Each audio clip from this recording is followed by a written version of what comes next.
ReptileAds.com is the modern marketplace for buying and selling reptiles, amphibians, and exotic pets. Built by Purple Turtle Technologies, we're creating the most trusted platform in the industry. Join thousands of breeders and collectors on the most trusted reptile marketplace.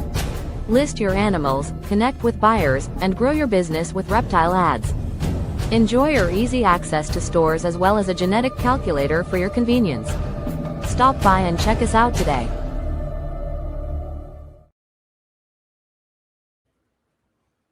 What's up, everybody? Nice to have you in on this Monday. It's going to be awesome. We got an epic show coming at you today. I'm all amped up for Daytona. I got one important announcement before we get started. You notice what doesn't happen? Hey, we got a new mic. We got a new camera. Let's go. No. So I did my super sleuth skills and got online and I hacked some stuff is what happened. Okay. I broke in the back door of the app that controls this camera. Yeah. And I edited the settings. So nice. Yeah, so I don't have to buy another camera. Wicked. Hey, save you some money, man. Put them towards the next project, right? That's how we do. Yeah. So real quick, I know you got some exciting news. So what you got? What's your updates? Well, updates over here. We are days away from clutch coming out of the incubator, first clutch of the year for voice injury serpents. Hopefully, fingers crossed, we got some pretty epic dark bamboo stuff coming out, if that proves to be the daddy. If not, some other dark blackhead pinstripe stuff. So we'll see. Either way, we live in the dark morphs, loving every second of it. Daytona's right around the corner. I leave tomorrow evening. I'm going to go hit up my buddy Batman, catch some dinner, maybe get him a t-shirt or something, because he's due for a breeding ground shirt. So we're going to talk about that a little bit and everything. But yeah, I think that sums it up for, other than the expo, which I'm going to kind of flip it to you because you are vending now. Yeah. So you caught me live in my natural environment there. While you was doing your live, that was pretty cool. So we did pretty well, man. For those of you who don't know, Richard, the show organizer, had shoulder surgery, and I believe a bicep tendon was repaired as well. So he was kind of down for the count, bossing the job with one hand, popping his Percocets and kind of managing his pain as he could. But we showed up early, actually went up Saturday evening and helped him move a bunch of tables around and get set up kind of early and figured things out that way. And then we showed up early again Sunday morning and, helped him put the finishing touches on things, run some electric and cover up the cords so we avoid tripping hazards and things like that. And then the wife and I set up my booth. My wife actually helped take ticket money at the door, which was kind of cool. And she kind of enjoyed that, seeing the people come in and out. And so my second time vending on my own was actually on my own. She wasn't there to kind of help out and field and give me breaks and things like that as much as she would be if she was sitting on the table with me. But it was still pretty cool. And again, this being my second show, we did really, really well. Sold some animals, made a fairly decent haul back home. I was quite pleased. We gained a bunch of new subscribers for the YouTube channel. Majority of it is thanks to John here. You better believe we're having the same conversations in Daytona, baby. We're gonna get that follower count through the moon. I promise you that. All you gotta do is flip that phone out. Hey, scan this QR code. Go ahead, subscribe, give us a follow, give us a shout out. Hey, leave a comment. We're on Mondays. You already know. Yeah. We kind of networked a little bit with people, different vendors and different local people, semi-local people even. They were coming from Connorsville, and there was Indianapolis people over here, which is like an hour 20 away, depending on where you're at in Indy. We had some Ohio people in, and some people were coming from Muncie area down south. So it was pretty cool. Network with a lot of these people. Kind of got some recognition for both of our businesses and also the YouTube page. So hopefully we get some people cycling in and out of the comments that met us there and kind of were excited, seemingly excited about having a very local ball python breeder and a YouTube channel to come hang out on and talk on. So Yep. That was pretty cool. I enjoyed that. Other updates is we're just waiting on eggs to cook, man. Waiting on eggs. There you go. So again, somewhere around the 22nd, we're going to be doing a live egg cutting for the Dinker Clutch, which is exciting. We have picked a name for the gene, but we are not going to release that until we get the results of the egg cutting. We want to see some visual representations come out, so we know it's a legit thing, and everybody knows it's a legit thing. So for sure, where we're at. Yeah, right on. Yeah, I do strongly advocate for you guys. If you guys are ever looking for another little, I won't say small circuit to vend, but something that's a little different, maybe not so much of those big show style, definitely come our way. We'll get a hold of Richard. Vendor fee is not all that much, guys. You get a lot of exposure. I'm not gonna put it into terms. We've had 2 shows in our local hometown here, and I'll be honest with you, over 400 people through the door, not including kids. That's just and that was the first show. That was the first show. Second show, we're probably leaning more towards the 500-600 adult range. That's people 12 and older that pay admission through the door. So I talked to Julie, which is Richard's wife, and she was working with my wife at the front, and she said she guarantees there were over 600 through the door Sunday. So it was pretty good. Yeah, a lot of foot traffic. If you guys are wanting to kind of put that creative spin on it, get in the vendor circuit. We need more vendors. October show is actually going to be at a slightly larger venue, basically right next door, which is going to be epic and awesome. There will be a bounce house, possibly. I'm still trying to work him down on a mechanical bull. I think it'd be pretty awesome. So mechanical bull and face paint. Let's go. That's all the way. We got this. We're gonna really promote this thing out. I'm gonna wear him down. He's gonna do it. but yeah. Well, Carl, if you want, we can we'll bring our guests up and then we can run through the comment section if you'd like. Absolutely. So we're going to do things a little bit different. We've got a third person on the interview side for tonight's show because, this was advertised, the man, the myth, Zac Parpart. So here's our main attraction for this evening. There we go. Yeah, represent. He's representing 100%. Did you get your koozie in the mail, by the way? I did. I've already been using it for my monsters and for my sodas. Right on. Yeah. And then our third interviewing partner, he's actually away from the camera, but we're going to pull him up anyway. Yeah. You already know. Gotham City, Batman. Everybody knows him. Yeah, glad to have him in. He's been here, frequent flyer. He is probably what we would say number 1, number 2 of our guests that's ever came on with us since he goes all the way back to original Instagram days. Yeah, definitely. Hammer and talk the whole time this episode. So let's buzz through these comments real quick and see who else here. Of course, we got the old faithful Mission Morphs, and he had a little bit of interesting news right down here. I'll click on. He said he just got home from work, popped a Modelo, and checked on the het try girl, and she's sitting on eggs. Wicked.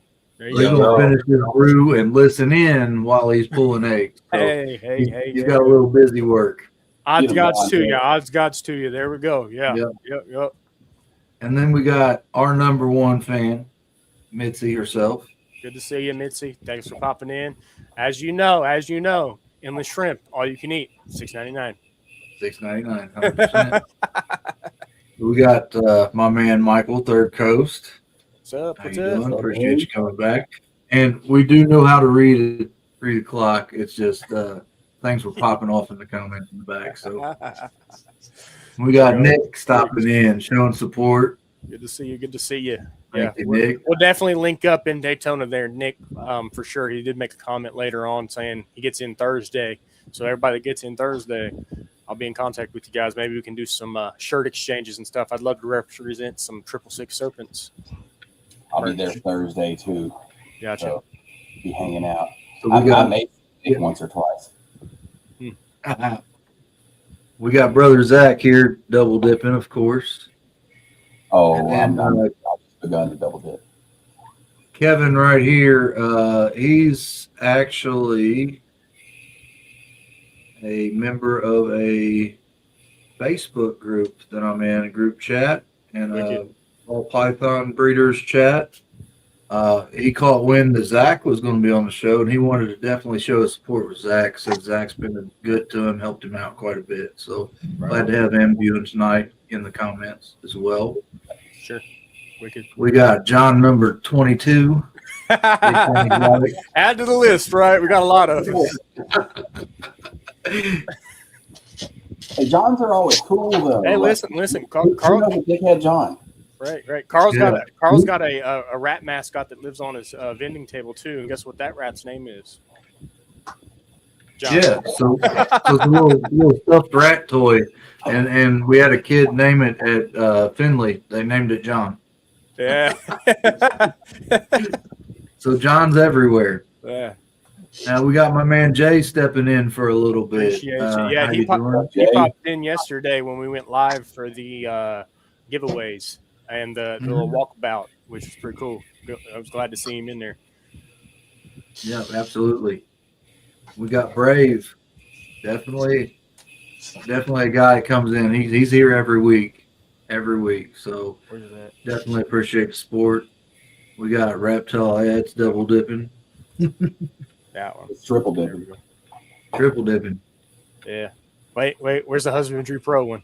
It's in there somewhere. So we got my man John over here, the original OG, no H, double dipping, of course. Yeah. Hey, listen. I'm still running Supreme, no H, John. That's how people know me. That are Void Century Serpents, you know. My man Platinum, and we're going to have to get you smurfed, sir. Let me slide over to YouTube here and get you smurfed. And you got a couple of them in there because we got the More Forge fam. Hit 666 on the Smurf too. 100% glad you're here. Where are we at? You said More Forge. Yep. That was the last one. It looks like G-Paul, he slid in. You missed one. Brave, good to see you. Good to see you, Brave. Yeah, I pulled up Brave. Oh, did you? Okay. Yeah. And there's the husbandry. Hey, there you go. Yeah. He said, "Hold my beer." I got you. Yeah. All right. So, Zac, I know you've watched a little bit. So what we normally do is we blow you up and give you a little chance to kind of introduce yourself to some people who may or may not know you already. Tell us a little bit about yourself, your business ventures, and what really got you started with the reptile thing. Oh, man. Yeah. That's a lot there, man. What got me started with reptiles, the same story you hear 1,000 times. I was a little kid from the country here in Texas, and we played outside by the river, and, my granddad had 1,000 acres, and we were always playing in the woods, and I was always bringing snakes home in jars and trying to find stuff to feed them because I didn't know what they ate and stuff. It was long before internet, and so you didn't know. And your mom would find them. I'd have to let them go after a day or two whenever she'd find them. And I remember I bought my first snake I ever bought was a red-tailed boa, and I was 16 and I had a job. Actually, no, I was 15. and had a job. And I was so proud. I was like, I can do what I want. I got a job. And my mom's like, yeah, you can, but that still doesn't mean you can bring that shit in my house because you don't pay bills here. And so it was living at my girlfriend's house, and that was the first one I bought. And I don't know, I've just owned different snakes throughout my life and always kind of dabbled in it. I never knew there was like this hobby and stuff, you know. I mean, it was a pet store that I had bought the red tail boa at, and you know, the next thing I got was like some corn snakes, and I found it was like a buddy who had a couple wild corn snakes that he had bred. And then I found somebody who bred corn snakes, and I remember he had albinos and like a couple of like basic combos, and I was just like, I'm gonna do this. And this was like 25 years ago, before I even met my wife. And I went and bought a few corn snakes and like hypo stripes, albino stripes, just some cool looking candy cane stuff. And I was growing them up, and I was gonna breed corn snakes. And then I met my wife, and she got pregnant. And I'm not gonna say that pregnant women are crazy, but I'm not gonna say they're not either. So just take that for what. You know, I couldn't convince her that somehow the snakes weren't just gonna like jump out of the tank, getting the babies like an enclosure, getting the baby's enclosure, and smear his butthole across her mouth, give her salmonella, and I'm like, yeah, and it's gonna bite her 3 times too. And I'm like, it's a corn snake. So I ended up getting rid of them all, and I didn't have any reptiles again until like for 8 years, until my daughter was 8, and we went to our first expo. And my wife had always made me promise not to breed dogs or anything, because I come from a family. We've always, you know, 6 generations deep in Texas, we've bred some kinds of animals, be it pet animals or farm animals, ranching. And but she made me promise no dogs when we got together, and because that's what I was kind of heading in the dog direction. I had quite a few nice, really nice bloodline American English bulldogs. But we went to the first reptile expo. My daughter walked past all the lizards and frogs my wife was trying to show her, and went straight to the table with some snakes and was like, Dad, can you see if I can hold one of those? And then my wife looked at me. She's like, you told her to do this. I was like, I didn't do nothing. Like, my daughter had never seen like anything outside of TV reptile in her life. She wasn't raised country like I was. And yeah, I think it was like maybe 2 months later, I brought home Cheesecake, and Cheesecake is a boa that I've got, a red tail boa. And my wife thought I was bringing home, she thought she was saying yes to me bringing home some Cheesecake, and she was saying yes to me buying a red tail boa. And so I came home, and she's like, where's your cheesecake? I put it in her hand. I was like, here's your cheesecake. And so, and then it was downhill from there. Like, I want to say within 3 months, I had been doing like hard research. I had already plotted the space because I had really wanted a ball python when I was in there, and the guy didn't want to work with me on it. And I really wanted I think it was a Candino is what I wanted. But I ended up with a boa, which is cool because I liked boas in the beginning, but I had never seen ball pythons like that before. They were always like just ugly brown ones at the pet store. And so like I brought a presentation to my wife, like had a PowerPoint and stuff. And I was like, I want to do this and everything. And I made it like 2 minutes into it. And she's just looking at me like, you're fucking special needs. Why did I marry you? And she's like, just stop. Just stop. You've obviously gone way too far into this. You're just going to do it no matter what I say at this point in time. Let me save myself the 3-hour discussion and telling you no, and just say, okay. And I was like, what? And so like I had a full business plan and everything. I bought the first one knowing what I was getting, 1.4. I was buying to breed. Like I was like, I'm going to do this. I was like, I'm going to have this freaking, like, I'm going to have what I have right now is what my vision was. You know, I was going to have 200, 300 animals. And I was originally going to shoot for 100 clutches until the first time I hit 30 clutches. And I was like, 30 to 40. We're in 30 to 40. Oh, 100. No, that's a lot of fucking work. And so that's how that started. And it's just grown from there over the past like 7 years now. And I had a really good business plan that I stuck to in the beginning that I have not done with any other animal I've bought. I've kind of just bought stupid stuff. I had to find females for them later, bought males first, too many males. But with my ball pythons, I did so good. That made everything else to where I could do stupid stuff. People cry the market's falling, but, I produced like 230 something ball pythons last year, and I'm sold out. And I'll sell out again this year. I sold out the year before, and I've never had a ball python baby in my care hit 1 year of age. Not once, not ever. So I like it. I do it. I got all kinds of cool snakes now. It's fun. I don't remember what else I was supposed to talk about. Hey, that was a great spiel. It sounds like you're somebody who's been committed for a long period of time, and you did it the smart way, which a lot of us, we get into it with that same intention, but we don't have that way to implement it. So you had that very business first mindset, which is amazing. Not everybody has that same, perception when they first approach it. They're thinking, oh, snakes are cool. Let me buy about 10 of them. And then it's like, hey, maybe I should try breeding. That sounds great. And then it doesn't work out. Catastrophe after catastrophe, you learn by smacking your head against the wall hundreds of times and stuff like that. So to approach it in the way that you approach it, that's very analytical. So I give you props, and I mean it shows. That's why you are where you are now. So I mean, my wife was. I knew she's not like, she wasn't okay with the first one. She still to this day is like, when are you selling her? She's gotten really big now. I knew that if I was going to get her to sign on to this insanity, there had to be a good plan, because my wife is extremely level-headed and extremely intelligent. And she was just like looking at the numbers and I gave the numbers out first. And she's sitting there like, square footage, we can do this by this, it goes in that. So I'm like, okay, those numbers add up. You can go ahead. That's them. You can do that. Mm-hmm.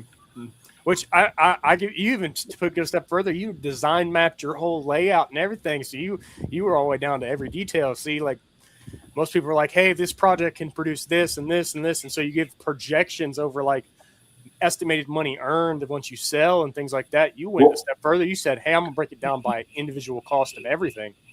Well, and that's why I've done it. I feel like that's one of the reasons I've been able to do as well as I've done, because a lot of people talk about like, oh, it's easy, you can do this. I started with one snake, and that one snake was $5,000 to $15,000 or $50,000.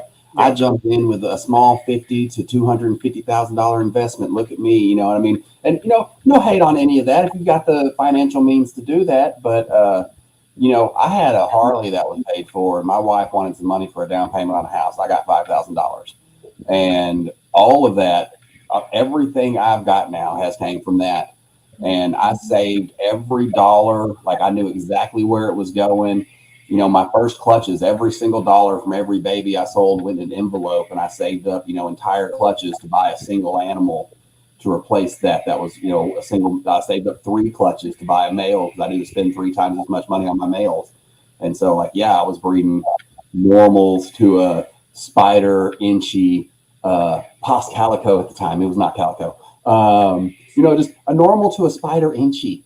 Yeah. And that was a $2,500 clutch, $2,800 clutch. She was a big girl. She had a bunch of babies. It was like right when COVID was, I started pre-COVID, but I got in right at the right time. I can't lie about that. Yeah.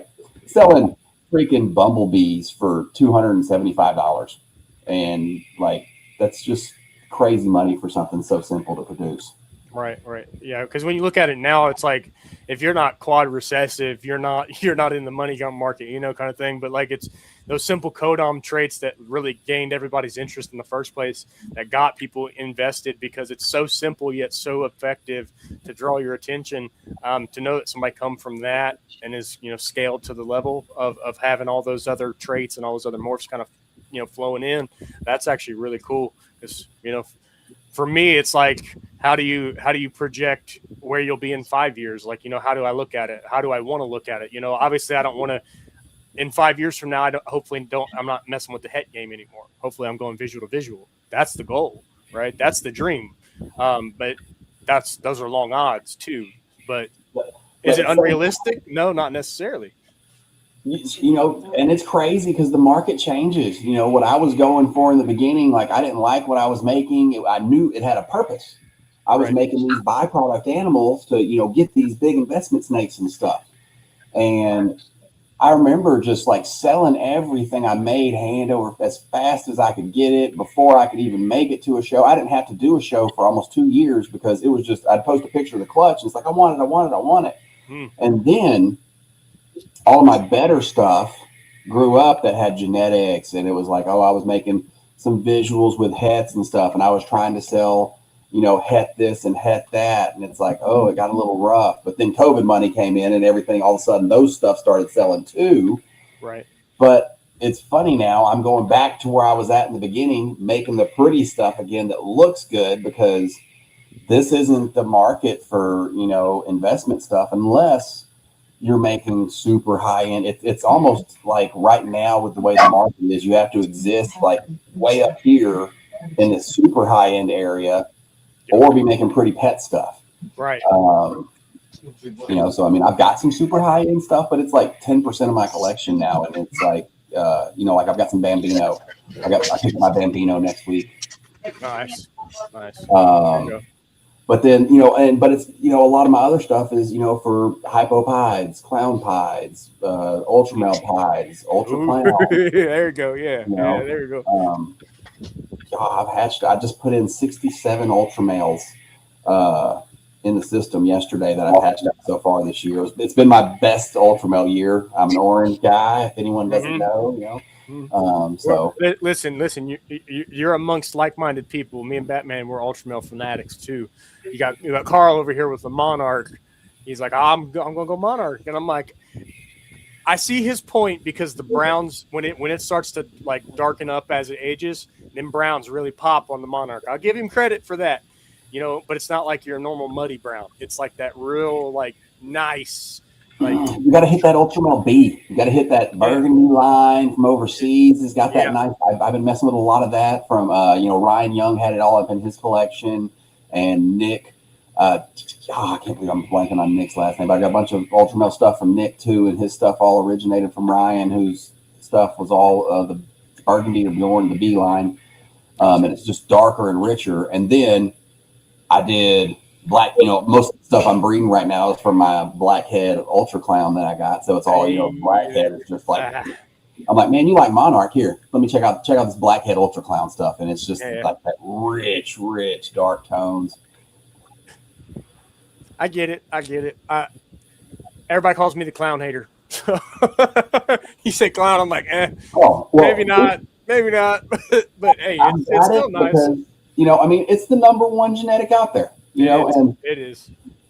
When I look at, there's a lot of stuff I pass on because I don't have room. But when it comes to the #1 genetic out there, I'm like, you know, from the business side, I'm like, it's something I mess with, and I try to find ones I do like. But I hit a bunch of combos this year, like, my ultra champagne stuff that I've been popping out this year. The champagne ultra clown stuff. Like, it's potential breeder, yay. But it's like, I had to look at it and wait on it to shed to know for sure if it was ultra male. But then I hit the non-clown version, and I'm like, that's my holdback. I'm going to sell the clown. I'm keeping the non-clown. Like, I don't even care. Yeah. So some of these champagne combos I've been seeing lately are just like, why ain't more people working it? Yeah, it's making a comeback, and it's because, like you said, you know, the industry is very ADHD. You go from one to the next. What's the prettiest? But then you got the gatekeepers that put everybody on game, right? They're like, hey, everybody needs to touch this trait. So then everybody flocks to it because, attention's pulled that way. So everybody flocks that way. And it's like, you flood the market based off of what the standard is. So then you're like, you know, do you do that so that you can stay relevant, or do you stick in your own lane and just kind of, once everything starts to settle in and fade down, you're just like, hey, I'm going to do what I want. Because guess what? There's always going to be a market somewhere for something, like the dark morph stuff, like the light morph stuff, the banana, the coral glow. Every trait has a market somewhere. There's always going to be somebody out there that wants to see what you got, no matter what. And, you know, and the thing is that if you're looking at what's going right now, by the time you pivot to it, you're too late. It's almost like you have to catch the wave when you catch the wave. And so I usually look at whatever everybody else is doing. I just pick something else. You know, like I haven't, you know, like sometimes it doesn't win. That one doesn't pick up. But I tell you what, every time I've chased it, I'm always late to the party, and you always end up like struggling to recover on the projects. You're selling babies for a quarter of the price that, you know, you thought you were going to be selling them for. And the stuff where I've done good is, you know, looking what people aren't working and, you know, kind of going that way. Yeah. Definitely. It jumps out on the scene and everybody's like, oh, hey, he's got quite a few of those. I'm gonna go that way. You know, Yeah. kind of thing. You know, man, I haven't seen anyone do this. Let me try it and see what happens. You know, I mean, somebody had to make that first highway, freeway, you know, combo and be like, Yeah. like, and somebody somewhere was like, why are you putting that ugly snake to that ugly brown snake? You know, it's like, Right, yeah. we're gonna see fuck it. We're going to see what happens. Yeah. And then that comes out, you know, like, hey, I want to be that guy. I want to be like cutting edge. I want to, you know, like nobody else is doing it. I'm like, let's see what happens. And so like, that's why I made the Champagne Ultra Clown stuff. I'm like, I got a lot of the stuff to make it from Marshall Mendez, of Red Mountain Horticulture. Okay. And, but he's the only one I could find who's working on it. And I've always been a Champagne fan because I'm an orange fan. And so I've been working on making orange popsicles. And so I feel like Champagne's a good base for it. So I've, you know, made a lot of OD fire Champagne combos with codoms and stuff. And then I saw he had a Champagne Ultra male, cinnamon, yellow belly, something. And I was like, oh, I got to have that. And it's double het hypo clown too. And I was like, oh, well, you know, we'll make it. We'll see what it looks like. And it looks like Champagne clowns, except the little bit of black is like a purple that almost looks black. And you have to look at it really close to tell that it's purple. And I'm like, you know, and I'm like, you know what? Hey, you don't always win. Yeah. But I made the ultra, so cinnamon, inchy, yellow belly, ultra male Champagne. And it is insane without the clown. It's like, you don't have to have clown in everything, people. So you say you like orange snakes. So have you seen the Ultra G stripe? I have. I want a freaking ultra male tri-stripe. I know somebody who is in the audience right now who is working on one, who may or may not be typing, but is listening and cleaning snake right now. John. Yeah. Mission, you got to get with your boy right there. Yeah, for sure. But have you seen the blackhead ultra pie? Freaking Patrick had it up for Aura. I don't know if it's still listed or not, but that thing is a freaking orange popsicle pie. It's so pretty. So I'm working on some blackhead ultra pie stuff now. Yeah. I did catch that one. That was one of the handful of combos that made me think, yeah, Ultra Mel's not so bad. Yeah. See, and I have all the pieces. They're just not put together. That's the hardest part when you think about it. You're like, okay, I have the pieces. How do I put them together? And how do I? Because no matter what I'm putting, I don't have the double het ultra pied. I have blackhead het pied, and then I have visual ultra pied. So then I'm 3 years out before I'm even close to there. So we're in a trader's market, man. You got to look and see what you're missing. Look around, see who's got it, who's working something parallel. You know, like. I was in the same boat on my blackhead ultra pied stuff, you know, like I had everything in the right. I got blackhead ultra clown. You know, I hit the first double visual blackhead ultra clown. I beat so many people to that.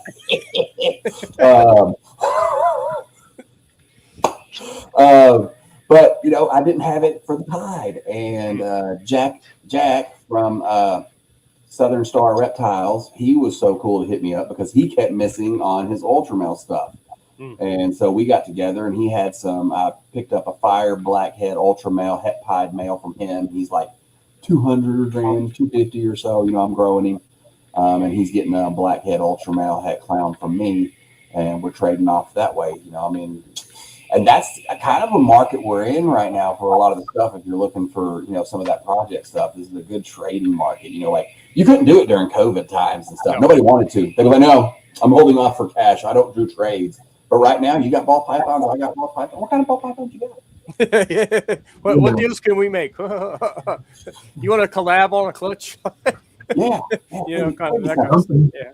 You know, it's almost funner now than it used to be.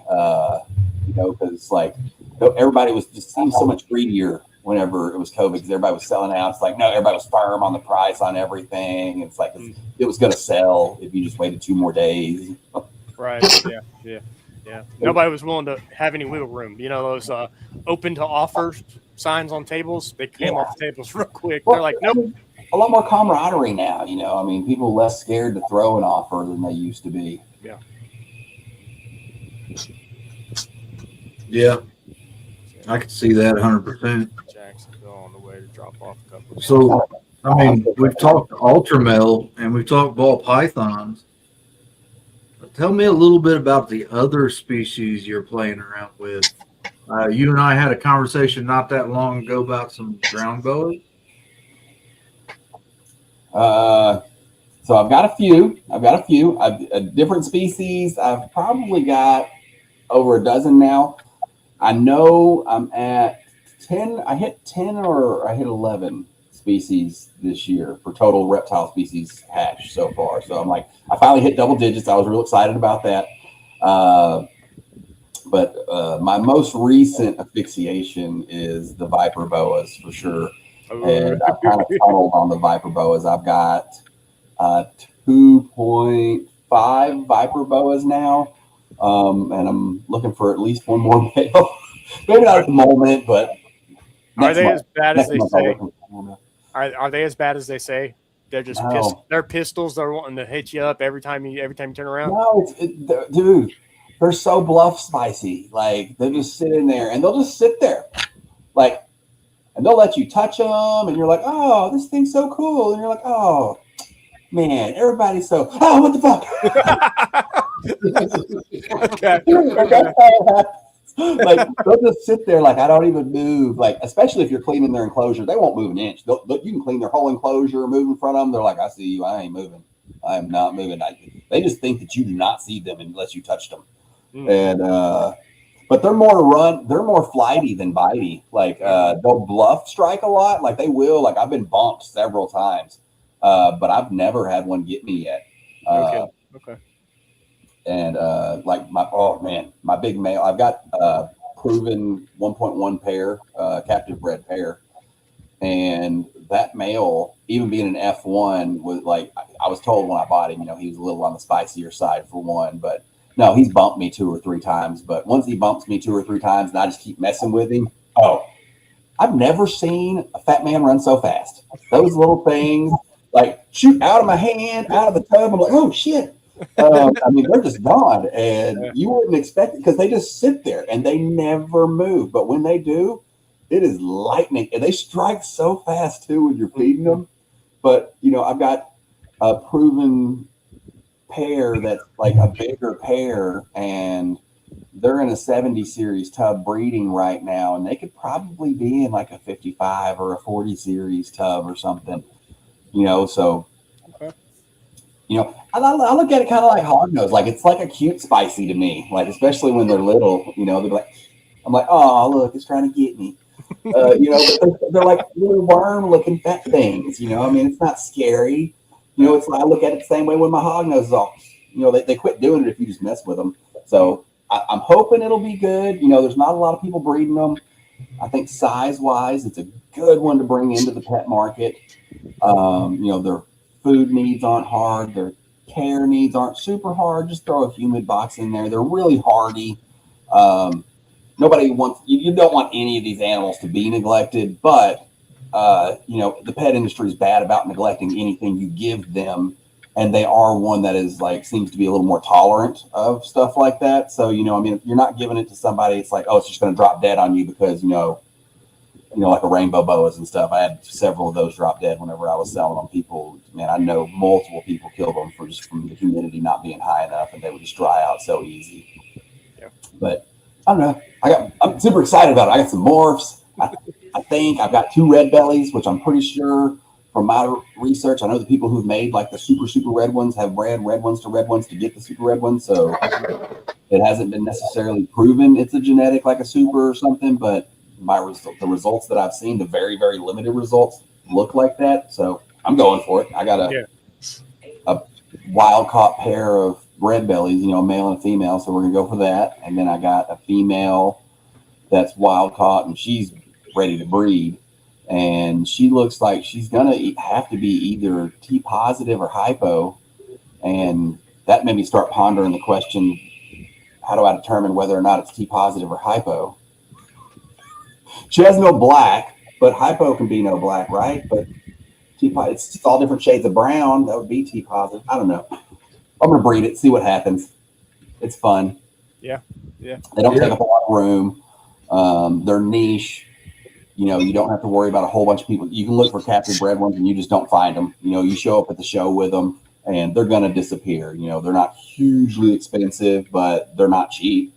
You know, for a captive bred one, you're gonna get at least $300 or $400 for the most blandest looking ones. And if you get some nice looking ones, shoot, if you get like the red ones and stuff, people pay like $5,000 for them, like the super reds and stuff. If you can get one, but I wouldn't sell it. Right. You got to synthesize your own collection first. So, yeah, absolutely, it's understandable. You got to be your own best customer. Yeah, absolutely. You got to know how to play the holdback game. See, I am so guilty of saying, okay, I'm gonna put it on the table. I don't need it. Somebody else might need it. I got to play a better game of, hey, hold on to it because you don't need it now. Doesn't mean you won't need it later. Play the right games. So yeah. Well, I'm a little more greedy than that. I'm pretty good at holdbacks. I get it. Yep. I sometimes I'll come off holdbacks. My wife will come in the facility and stuff, and she'll start looking, or she'll be there when I'm getting ready for a show, and she's like, "Oh, I'm gonna come help," and then like that's when it'll hit me, you know, whenever she's like, "What are all these that aren't going to the show?" And I was like, "There's some holdbacks." She's like, "There's more of those than the other ones." I'm like, yeah. Hey, what can I say? System of checks and balances, right? She keeps you on point. She's like, "Hey, we need to do something here. Balance this out." I know.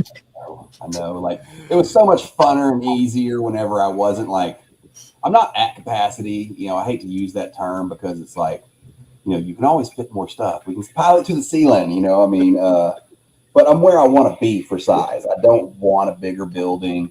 I'm lying. I'm moving into my second building as another building, whatever. But I don't need another building. You know, I don't want to get like, you know, more than what I have right now. So if I'm growing something up, something's got to go.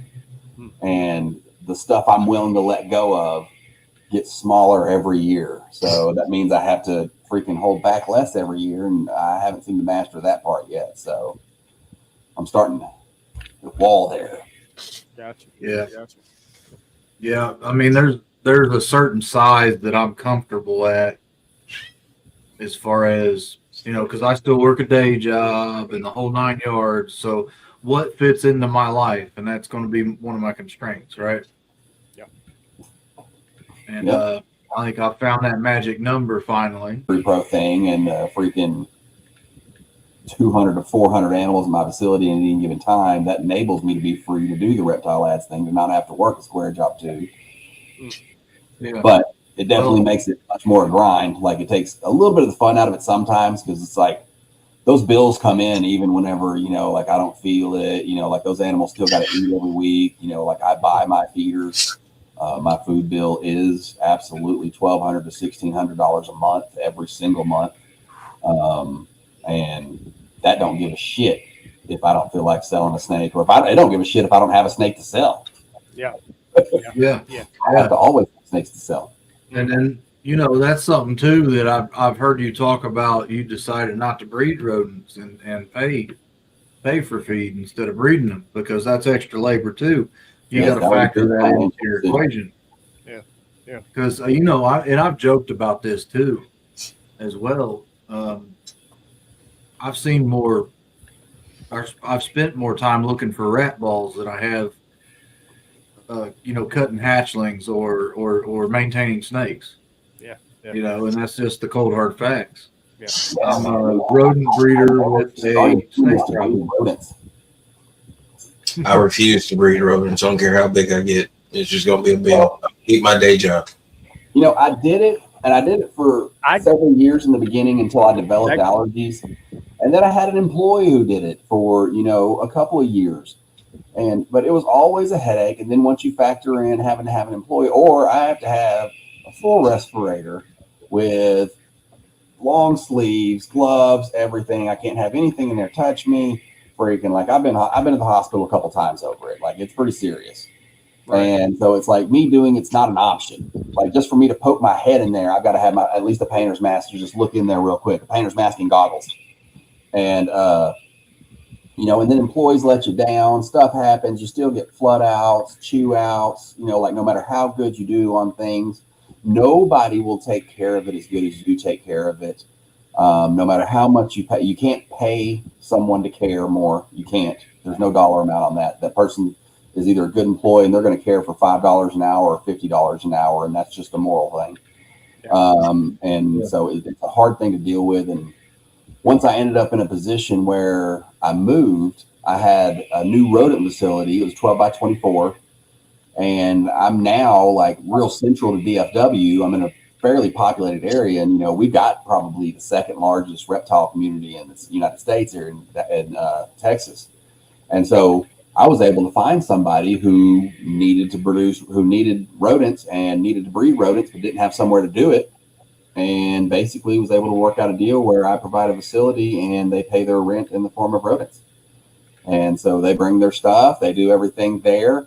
I pay all the bills, you know, the electric's all included and everything. And all they have to do is show up and take care of their rodents and make sure that they're cared for. And I get rodents for free. I did that for like a year and a half until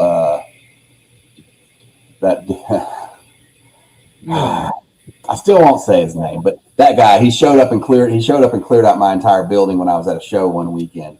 And so then the next year and a half, I didn't have to pay anything to feed my rodents. He fed all my rodents for free in lieu of not being sued and charges pressed. So that was good for like a year and a half. I really loved that.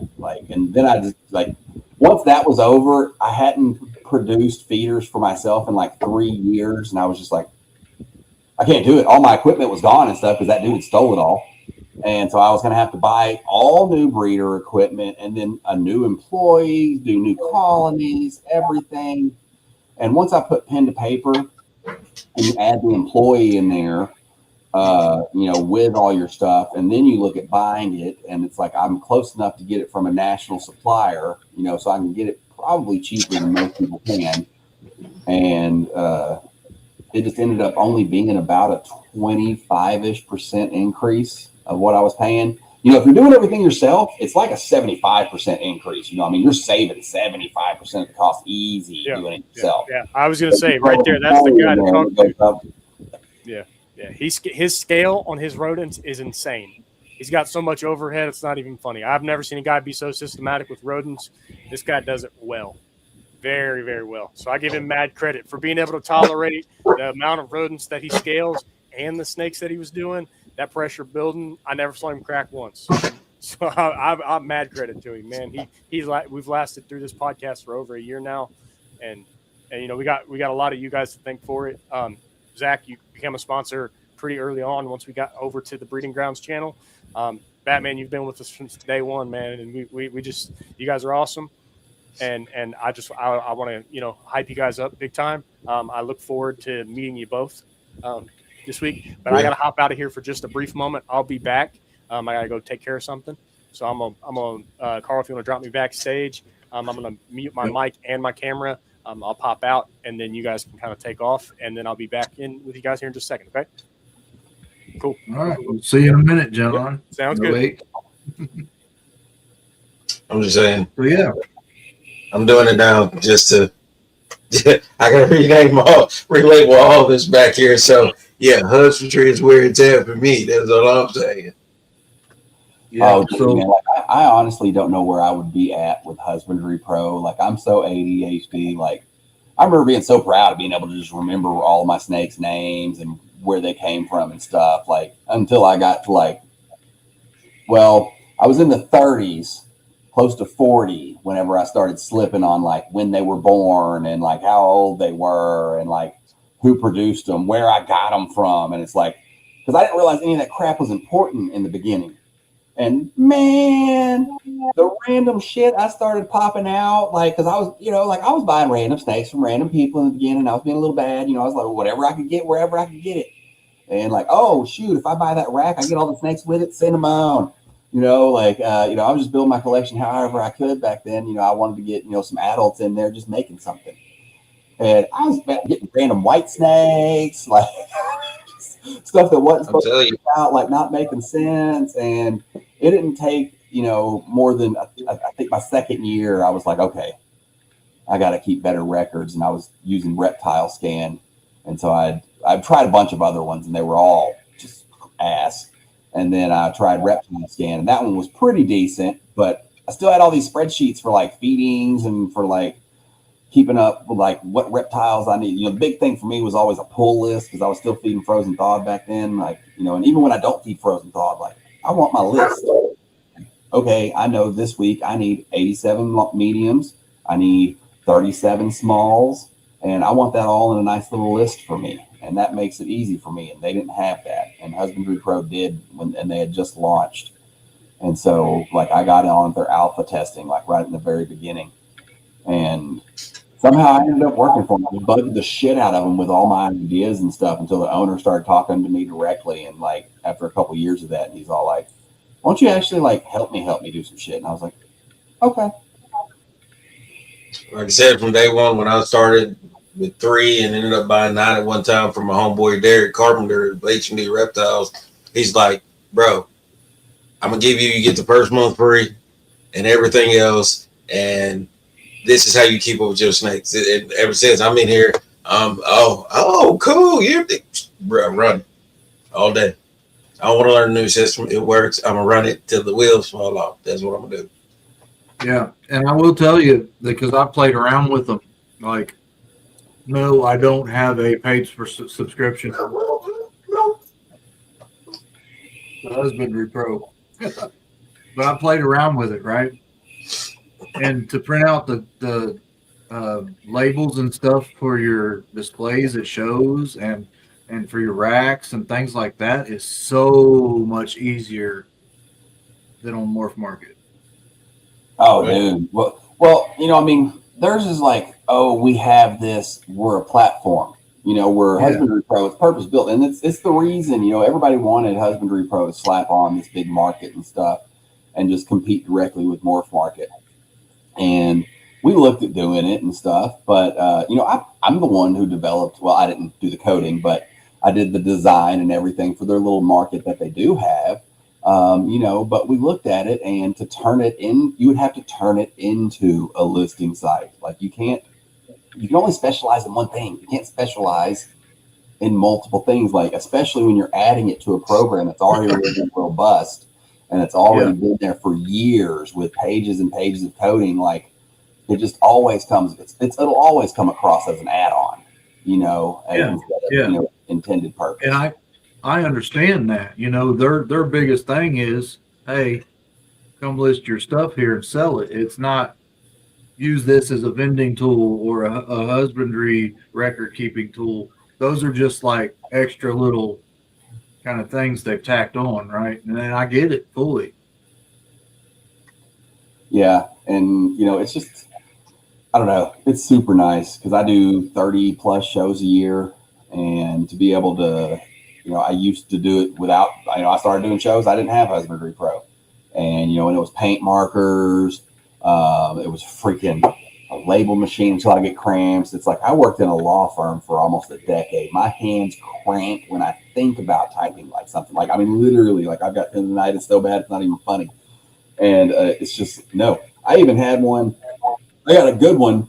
The big nice brothers that you like set on your desk. It's like this big, and you can hook it in and like print it from a spreadsheet, and it auto cuts and stuff. Try and make it easy as I possibly could. And man, Husbandry Pro, I go in there, I go to commerce, I look up my animals, I scroll through if there's some babies that are now ready for sale. I click a couple toggle switches on them. Now they're for sale. I do my price research on them, on that site that shall be named. I don't know. It's hard to do price research on there now. You got to have an account. They hit it, but we do price research on Reptile. I do my price research on ReptileAds.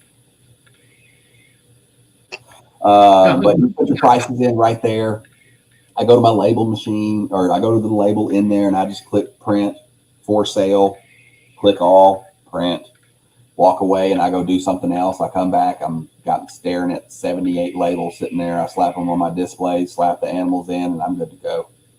We're working our way up to that because, I'm not that in depth with it, but we do take it a tablet or something, laptop with us. So in case a customer at the expo wants to know pretty much everything about the animal or whatever, boom, I can print it out and you can take it with you if you want. You know what I'm saying? Yeah. Just so you know, it comes in real handy. The only thing I ain't got from Husbandry Pro is a hat. Were you coming to Daytona? I wish I could come to Daytona. I got too many kids to come to Daytona. Gotta pay bills. Yeah, so we had some extra expenditures this year, so I'll be missing Daytona as well. But I'll be there in spirit. Exactly. So at least I get to see John before he goes. So send one back with John. He can pass by and drop it off. Oh, I mean, I'd probably do that. Okay. I'm gonna have some hats there. I'm gonna have some hats. I like hats. I'm a hat guy when I'm not at work trying to keep dust out of my hair. Look at this. See? Yeah, that is. Yeah, that's slick too. I like it. I'm telling you. Oh, yeah. Did add that to my Batman hat collection. Now it's Reptile hat collection, too.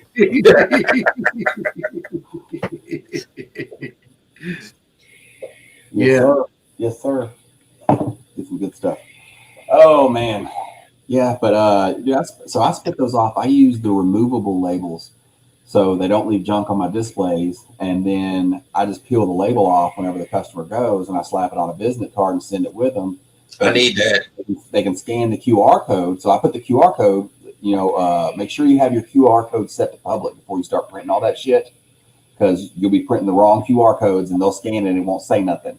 So go into your little settings and go to public QR and toggle that on. And that's where you can set up what they see when they scan it. Because we don't ever set your stuff up to where, like it's just going to show them all your stuff. You go in there and you decide what they see whenever they scan it. If you want this or that, if you want the parents to show up, this many feedings, this much records, no records, you can set all that up. And so once you set that up, you print it off. Like I've got them there on the display, and you get busy, man. And people will be like, oh, how old is this one? And I'm like, oh, if you scan those QR codes right there, they've got that. I'm telling you, if they take out that phone and they start scanning QR codes, they're serious. I'm going to try to stop doing whatever I'm doing to go talk to this person, because that's my sale. Like if they're okay, like they weren't really that interested. They were just trying to ask some questions. Maybe you could have got something, but if I'm busy with somebody over here, I'm going to stay right here. Yeah. And I've got little Husbandry Pro signs out that say, scan it and stuff. So this is for Nick. We're sipping with Sasquatch tonight.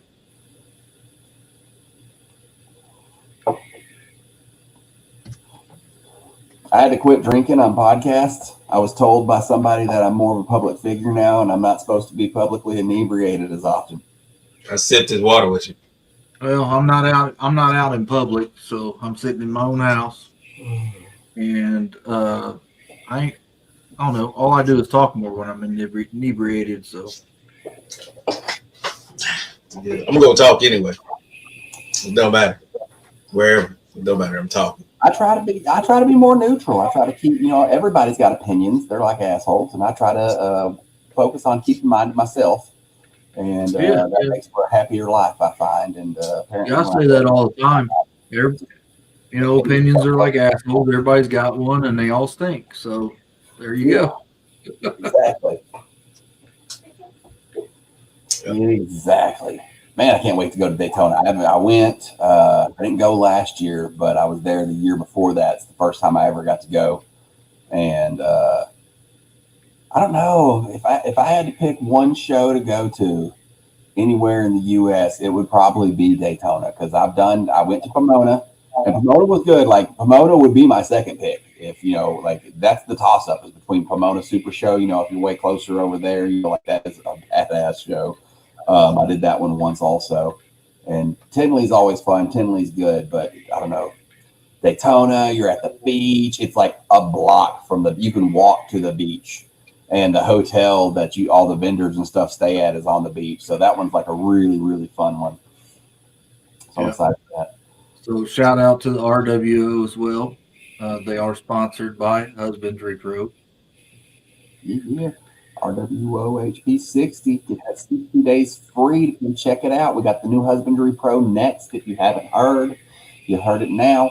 And the app is out for Husbandry Pro next also on iOS and Android. For you iOS people, you will love the push notifications. They work very well now on there. We are still developing on Classic. We've made the stance to go ahead and develop on Classic, and one of the things I'm pushing for is some updates to the old Classic iOS app. We were holding off on some updates because we were doing all the next stuff, but we've heard the complaints. I know the push notifications are not the best on there. We're going to fix that. So been doing a lot of stuff on Husbandry Pro. So I will say this, I'm not as much experienced with Husbandry Pro as far as their customer service, answering complaints or bug fixes, but I am experienced with ReptileAds, and they tend to get right on things. Even if you message somebody who works there and they tell you how to get the complaint filed exactly, and they get right on top of fixing the little bugs or something you may or may not find, or some feature that you think is awesome to have but it's not there, or you can't find it. They'll clue you in and or they'll add it too, if it's a beneficial thing for most, you know. Oh yeah, especially that being said, yeah. That being said, we're going to take a small commercial break. So get your water, go use the restroom, whatever you got to do. And when we come back, we're going to dive into ReptileAds.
We're back.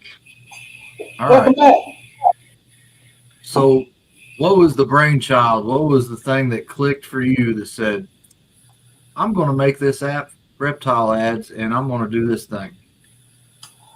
You know, it was actually the final. I don't even sell things online. I really don't. I do 30-something shows a year. I maybe sell a dozen snakes a year online. I post. The only reason I have listings is because I hooked up Husbandry Pro to ReptileAds, and I feel obligated to have listings up there because I own it. Otherwise, there would be none. There would be probably one or two animals right there. But I was having an argument with Robert, the owner of Husbandry Pro, about doing a market for Husbandry Pro. And, you know, and I wasn't getting my way, and I'm used to getting my way. And, you know, and he was just like, we're just not doing it. You know, it's like, it's just not happening. And so I don't know. We ended up getting one of our bigger arguments, and I ended up thinking about it later that night. I was like, you know what? I was like, I know the developers. You know, like I've been helping with Husbandry Pro. I deal with all the developers, and I do a lot of stuff on the back end stuff for Husbandry Pro that people don't know either. You know, like I'm pretty much any time new feature rolls out or anything, I've tested it, I've helped design it and stuff. You know, it's all Robert's brainchild over there and what he wants to do, but I help with smoothing it all out. And you know, outside of HP Next as a whole, when it launched, like every time there's ever been a new feature that rolled out since I've worked for the company, you know, I've hand tested every single part of it. And that's a reason, you know, all the little features we've rolled out have all been a lot more smoother since the initial conception. But I, you know, got all the experience working with the developers. And, you know, and our developers, a lot of our developers are part-time developers. We have a few full-time ones, but our part-time guys, they can work for whoever they want to work for. Mm-hmm. And so I was like, you know, if he doesn't want to do it, you know, I think I might think it's safe to say I know the right people to do it, and I'm just going to fucking do it. And because everybody kept bugging me. Everybody wanted to do it. And like, I'm talking to everyone about Husbandry Pro, and they're like, we need a new place. We need a new listing site. You know, I mean, like some of the people, you know, wanted a completely different listing place. A huge chunk of people just wanted an additional place. That was the number one clamor was, you know, like, I mean, it was, you know, it's very logical, you know, in any other industry, there's not just one place to put your stuff online and sell it. That's asinine. You know, if you sell anything else, you got Etsy, eBay, Amazon, you know, you got all Craigslist, you know, you got all these places where you can sell your stuff. And when it comes to reptiles, there is nowhere at all online relative that you can put your animals to sell them besides Morph Market. And and it just seemed look at it. All the social medias have like no live animal sales, so you can't even really do that. Like you can show pictures, people can message you, buy your stuff, but there's no place to actually put out the information that you want to put out. They really started cracking down on that, like in the last couple of years too. You know, it used to be like you could get away with clever wording and stuff, but as AI's been coming in and taking over, and they've been hooking up AI, you know, like they've gotten wise to our wily ways, and they've started locking pages down and shit, and you know, it just doesn't work anymore. And so it's pushed more and more strain on Morph Market, you know. And I mean, Morph Market's not the devil or anything. You know, I use Morph Market whenever I sell some stuff, whenever I do sell stuff online. Before I started ReptileAds, that's where it's selling, and I've still got a Morph Market account. And whenever I do list stuff online, whenever, you know, I am going to do a fresh pool of animals at some point with photos and everything. And when that happens, I'll probably list them over there too, you know. But meanwhile, you can see the non-photoed ones in a list of what they are. You know, I mean, that's where, you know, I mean, we needed somewhere else, a second set of eyes. You know, I mean, the same shoppers who shop on Etsy don't shop on Amazon, don't shop on eBay. I mean, and you do get cross traffic between the two who do, but there's always different eyes too. You have a different group. There's room for there's a different way to skin a cat, you know. And so we started looking at what are the complaints about the only other logical listing site out there. And a lot of it was that they're doing other stuff. And, you know, and at the end of the day, they can say, oh, this is free and that's free and this is included and that's included. But I run the numbers, I do the back end, and I know how that shit really works. None of it's free. None of it's included. It all costs. And if they're spending money on it, your subscriptions go into it. When your subscription goes up, it's to pay for those things that are included, that are free. So, you know, I think a lot of us understand, you know, ain't nothing really free. Somebody's paying for it. And so people don't want to do that. You know, I mean, you know, a lot of us are hobbyists, you know, we don't want to pay more on our subscriptions. You know, a lot of us just like, I just want to sell some snakes. I don't want to do this husbandry stuff over here. And I don't want to do, like, I don't want to have to pay for a Morphedia and a forum. Like, I don't talk in forums. Why should I be paying a fee why should I be paying a sub somewhere that, you know, I know part of that money's going to help support the databases and stuff for stuff that I don't even use. And if you do use that, great. That stuff's there. It's there for you. But this is something different. And so I made a place where that's all we're going to do. You know, it's just listings. It's for, you know, you to come and sell your animals. It's not for you to come and, learn to reinvent the wheel or anything. We do want people to connect and stuff on our market. We have the ability to comment on posts, and we're doing things to encourage more interaction directly on there, because we want to make it more of a community thing with, the ability to comment and like people's comments and stuff like that. But you can moderate your stuff, just like you could on any other site where, if somebody's being hateful, you can turn it off. And you're somewhere where it's not like Facebook and they're just going to let hateful people be on there. If somebody's being hateful and stuff, you can report their stuff and they'll get out of there. And the thing is people leaving their comment feature on and letting people expose themselves to stuff like that, we will remove them. If you're hateful and stuff, you'll get a warning. You'll get people are reporting your stuff and you're just being generally a dick. That can get you removed for hazing and harassment.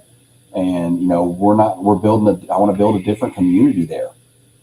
And I've been told before by people that, it sounds exclusive, it sounds elitist, and it's not elitist, but I don't want to be 100% inclusive, because 100% of the people in the world aren't good people, and I'm not going to sit here and pick and choose who aren't good people, but I'm telling you what, people are going to come and they're going to break the rules and we're going to remove them. And, it's going to be a good place to be. It's going to be a good place to come and make sales. And, if there's toxic people, you just get them out of there. And whenever you don't have a way, you don't have that option on Morph Market. And it's fine. It's just, it's more sales related. But on this, you can come on, you can comment, you can be casual. It's more inviting, I feel like, than an offer, because a lot of times there's a lot of commitment to an inquiry. A lot of people feel pressure. You're judged by your inquiry rate. But if I throw a comment on something like, oh man, that's a nice looking animal, it doesn't have the birthday on there. So I ask them like, hey, do you know when that was born? If they come back and they tell me that was born 2 years ago, I don't have to reply to that as a good person. I can just like the comment and move on. Or they can be like, oh, it was born 6 months ago and this thing's freaking 300 grams. And I'm like, oh my God, they power fed. I don't want that either. I just like, it's something a little less formal. But if there's people on there who are going to be tacky and hateful with it and stuff, I'm out of there to build a better community. And as we've been out here now for creeping on a year, we're starting to see more and more traffic that's not just cross traffic from Morph Market. I'm getting people now who are signing up who, have never seen it, haven't heard of Morph Market, because we're getting some of our own true natural traffic now. And we'll build our own community over there with a different environment.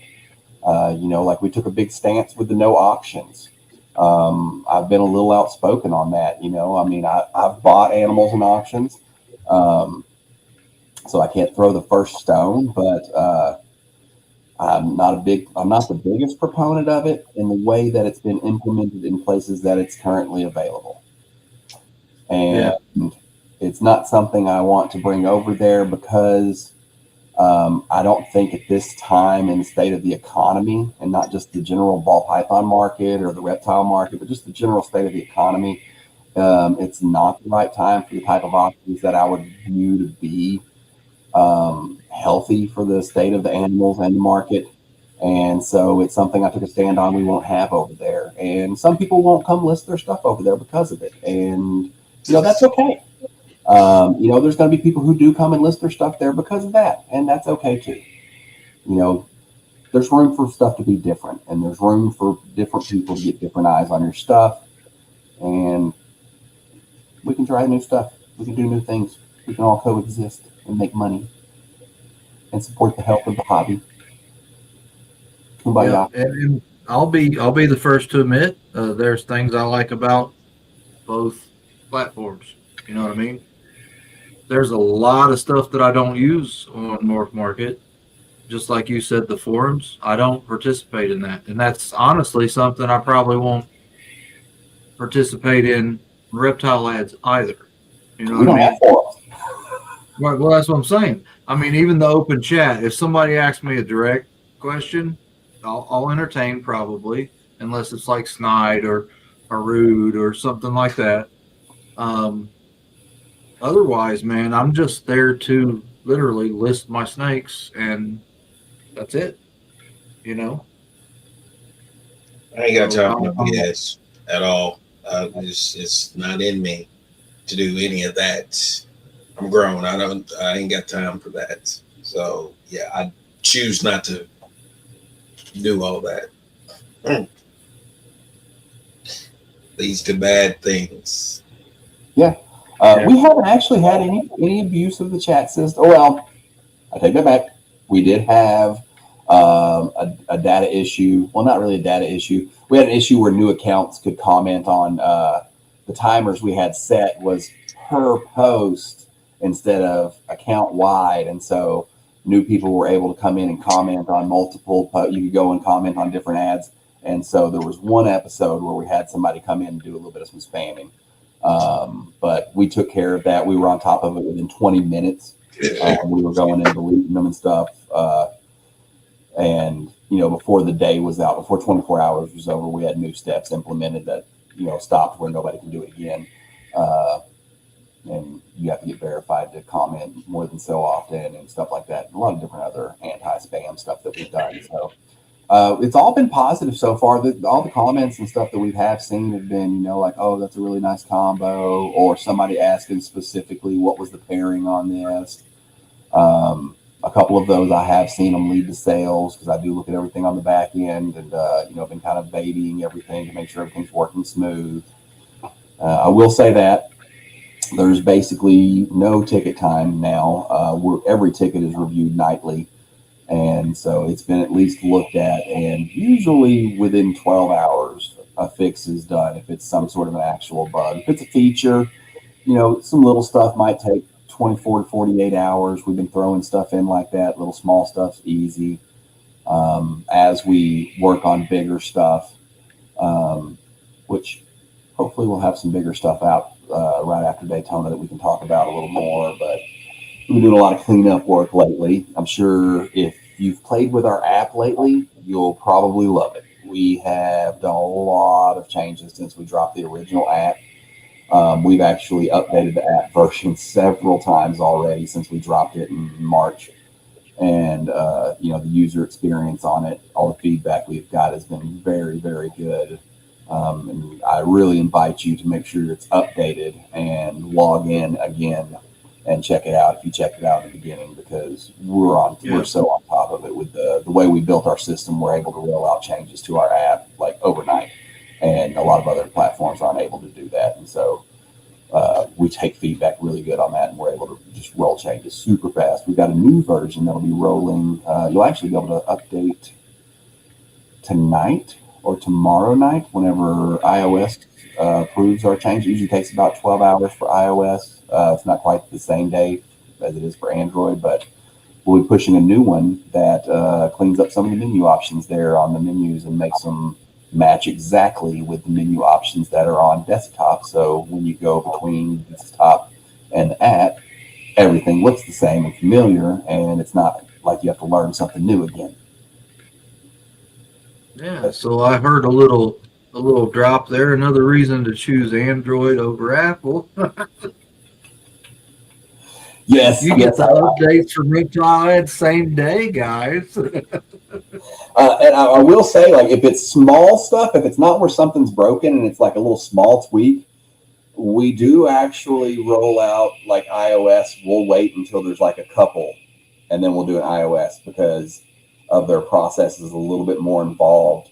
And so, yeah, sometimes on iOS you might be missing the very, very best thing, but it's never more than a week or two. Like, we roll out new stuff so often. You know, I've got a dedicated developer, and we're just waiting for tickets. Like, anytime somebody gives me any feedback, I'm like, could you please put that in the bug report? Could you please put that in like the feedback section? I would love you forever. And go in there and try and break something. Get it to break. Give me a good explanation. Give me a video. Give me a screenshot. We'll fix it. I love it. Yeah. So I remember when I very first submitted to get on ReptileAds, I was screwing with Zac in the comments on, I believe it was RWO chat. Every time I'd see him comment, I'd say, like 18 days left or whatever, you know, something stupid. I'd give him a time every time. And at first, he didn't know I was screwing with him. About the 4th or 5th time, he was like, "Are you talking to me?"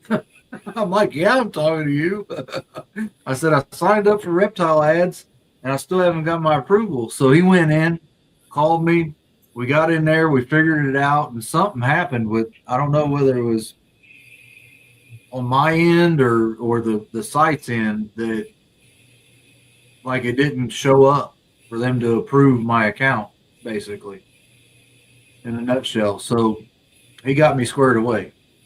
But that was like my second time really talking to Zac one-on-one, and it, I was like, what is he talking about? yeah. Yeah, I didn't have a clue. But yeah, no, I mean, we get on top of it, and it's a bad thing is so many people, they bump up against some friction, like I hit something didn't work, and they're just like, screw this shit, I'm out of here. And they always hope somebody else, they're like, they have to know about this. It's like, we don't, I'm telling you, if it's broken, we do not know. There is nothing on our list. As far as we are concerned, everything works 100% flawless, smooth. I think in the last 30 days, I've had 3 bug reports. And I spend my time going and trying to break stuff. And it's like, whenever I do find broken stuff now, it's like, it's really random, obscure stuff, or systems that nobody's used yet. And I'm like, hey, let's get it ironed out. Let's get it fixed. Yeah. Stuff's going to break. If you are watching this right now, you have used freaking Facebook and it's fucked up on you, or you've used, YouTube and it's broke, and you click on something that doesn't work right, or, it happens on Amazon and it's like, it's software. Stuff's broken. It happens. The real thing is, does it continuously broken? Is it still broken when you come back? But you tell us about something, it's fixed the very next day, the same night. We're going to message you back like, hey, we got that change rolled out. You're ready. Sorry. You'll never have that problem again.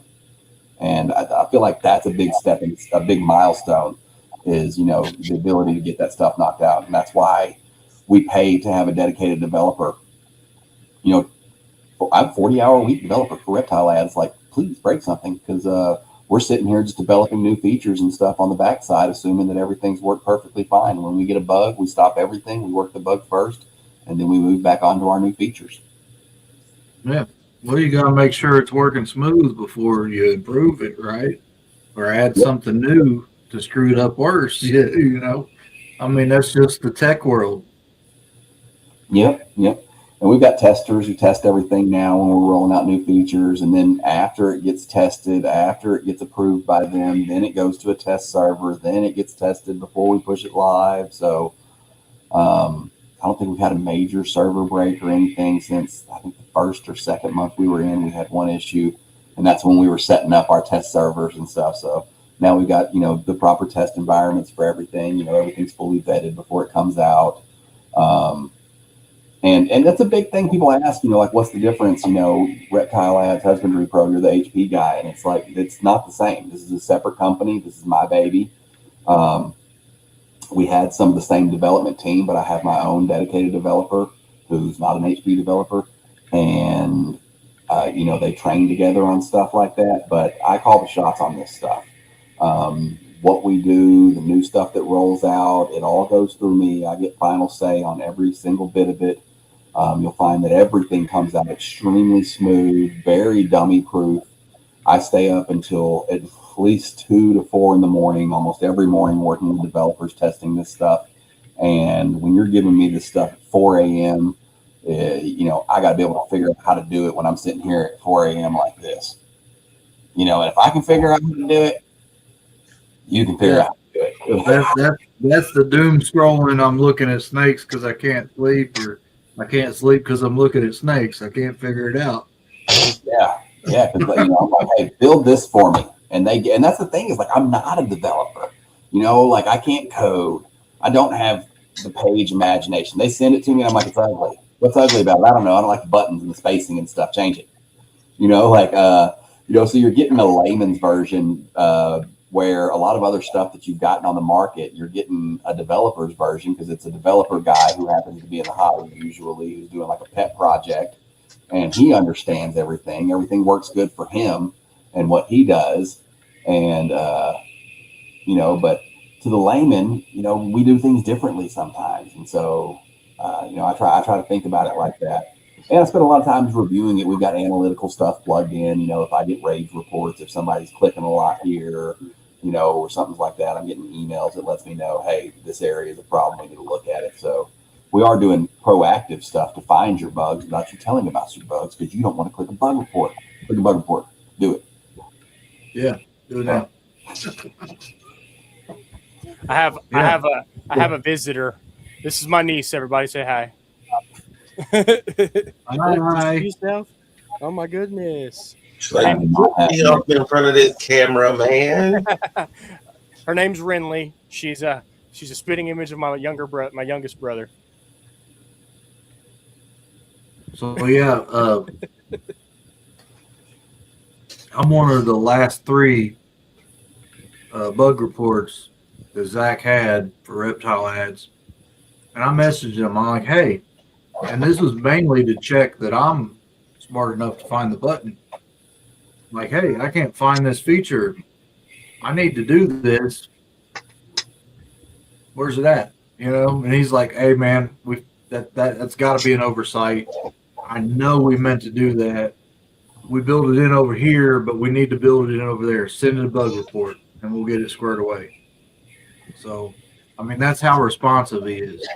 Within 24 hours of me messaging him, he's on it. He's telling me what to do. I submit the bug report. I haven't checked back because I just haven't been on any social media or selling, you know, because I've been vending. But that was some new systems we had to put in place, but I approved them all last night and we pushed them live this morning. So that problem has been resolved. Awesome. And that one wasn't even a bug. We had to actually build like a couple new systems for that one because, like, I don't know, like it was kind of an oversight a little bit. Yeah, I mean, that kind of thing happens. You're not perfect. Nobody's perfect, right? So you're looking at something and you don't come across that issue, so you don't have to deal with it.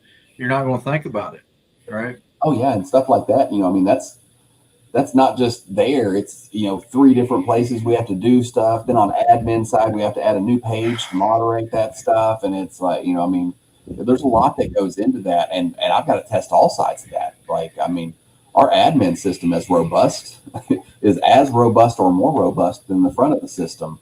You know, you talk about like crazy options that people say Husbandry Pro's got a lot of options. It's like, oh, you should see my ReptileAds admin system. Like, I can freaking, it's quite capable. And there is a metric ton of pages and options and stuff back there. And I've got to test all that stuff too, to make sure that, you know, we can properly moderate stuff. You know, we can properly send out warnings and messages and notifications, and stuff like that to people. Like our new system, where I can manually send out notifications to everybody's app. But people have to relog back into their app and turn on their push notifications.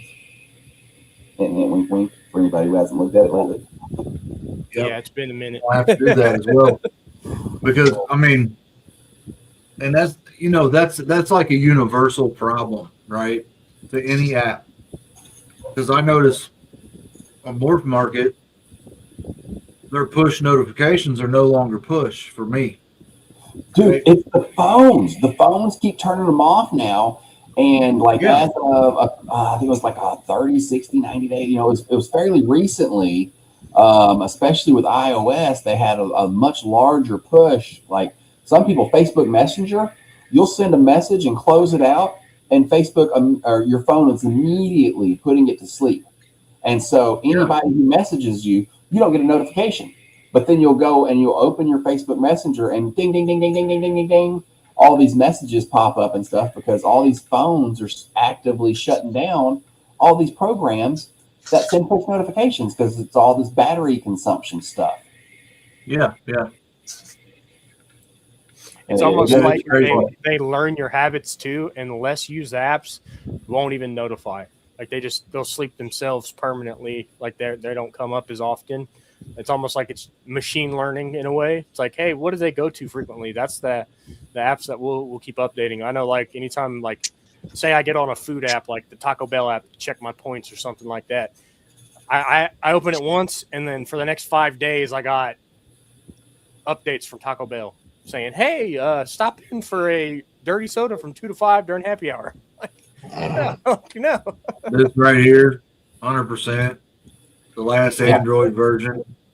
They both did it. iOS did one recently. Android did one. It's a pain in the. They keep freaking shutting shit down. It makes me mad.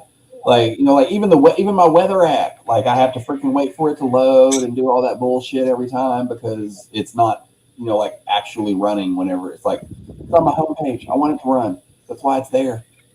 I want to look at it and I want the weather. I don't want to have to like click the button and make it do it. It's like that defeats the whole purpose. Yeah, I have to refresh because so part of my job is like I have to record the weather for my paperwork and stuff, and I have to log in every single day to do that, to refresh that weather app. You know what I mean? So yeah, I feel it. Yeah, prophecy. Listen, everybody loves Taco Bell in moderation. Every once in a while, you know, nice chalupa. Come on now. Yeah, but you know, people were talking about this explosive diarrhea. Hey, you know, Taco Bell did that to me before this thing. You know, this bug floating around was a thing. You know what I mean? Yeah. Taco Bell been had that, right? That's what it was. I always get mine no lettuce. It still gets me. What the fuck? It's them taco making trays. You know, everything touches everything. So it just I don't know what it is, but you cannot replicate that taste, that artificial Mexican food taste that Taco Bell has.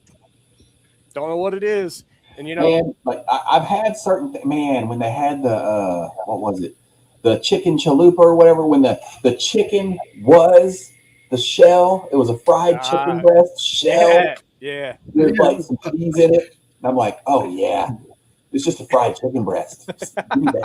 Yeah. You don't go to Taco Bell. Never mind the glue they used to stick it together. Right here. He said, I prefer Chipotle. Well, yeah, everybody would prefer Chipotle. Chipotle is twice the price for half the food. Does Chipotle have nacho fries? Can I order nacho fries with extra seasoning on them? Like I'll go get something somewhere else and be like, oh man, the fries suck here today. You know, like they ain't fresh, they're cold. I'm like, you know what? Fuck it. I'm gonna go hit Taco Bell and get some nacho fries real quick. Oh yeah, absolutely. You don't eat it because you like it. You eat it because it's convenient. You know, that's the best way to look at it. Like I had it for lunch today. It was convenient. It was down the street. Why not? No, I can't do it very often. But I can do nacho fries pretty much anytime. Yeah. Any day of the week, nacho fries. Yeah, but that's the thing, man. To be 100% honest with you, I don't even eat Taco Bell maybe once a year, right? Because my Taco Bell, I'm going down to my buddy's authentic Mexican restaurant. You know what I mean? If I want Mexican, because here's the honest to God truth. You go sit down at a nice sit-down Mexican restaurant, and your bill is going to be about the same as it was if you hit the drive-thru at Taco Bell. See, but you're looking at it from the perspective of convenience. Like if you're going to sit down, that makes sense. That's like dinner. See, we're talking like on your lunch break, you got 45 minutes where you're going to hit a drive-through, especially if you're away from Not me. I'm still going to call Victor up and be like, hey, get my shit ready. I'm on my way. Only difference is you got authentic Mexican Spanish food, and then you got Tex-Mex. Tex-Mex, which we got. Listen, I'll be honest with you. And then you got Taco Bell. Yeah. It's the three. Then you got Taco. It ain't none of those. Like I want to eat. Well, I ain't gonna eat a lot of Taco Bell, but like, oh yeah, like at least once a week, I'm getting like some street tacos. You know, like from a gas station. Listen. Like they don't speak no English. You know, I'm like, I'm all for the gas station food. I'm all for the gas station food. You need to find you a good food truck somewhere down the road from work and hit it up. That's it. That's the best food. I'm just saying. We live and work in such like a rural area. Like everything, it's retirement community, so everything it's fast food chain. You get a couple of like mom and pop style shops that are phenomenal, but those are more of like dinner destinations for me. If I'm wanting fast and convenient, I'll hit Taco Bell. I'll hit Burger King because I try my level best not to eat McDonald's. McDonald's is the absolute worst when it comes to fast food. They never can get your fries right. They're always cold and soggy. I'm like, come on, I want good French fries. Can't even do it. Like, where they got the good fries and they're busy. Yeah. And like, and it's staffed by like teenagers who smile and stuff. When you go there and it's staffed by people in their 40s and 50s and they look like life's kicked them in the dick. Your food's not made with love; it's made with disdain and hate, and you can taste it.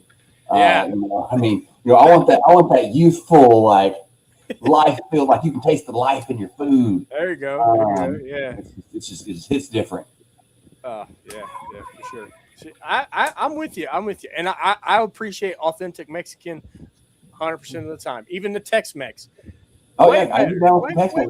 It's different. Like I want that separately. I don't want those. I don't be like, oh, I want Mexican food and you can give me one or the two. No, I want one of those, not the other. Yeah. Exactly. I mean, I get it. And being where you're in Texas, so you get the option for very authentic Mexican food, which we're not privy to that in Indiana. We're surrounded by a bunch of corn.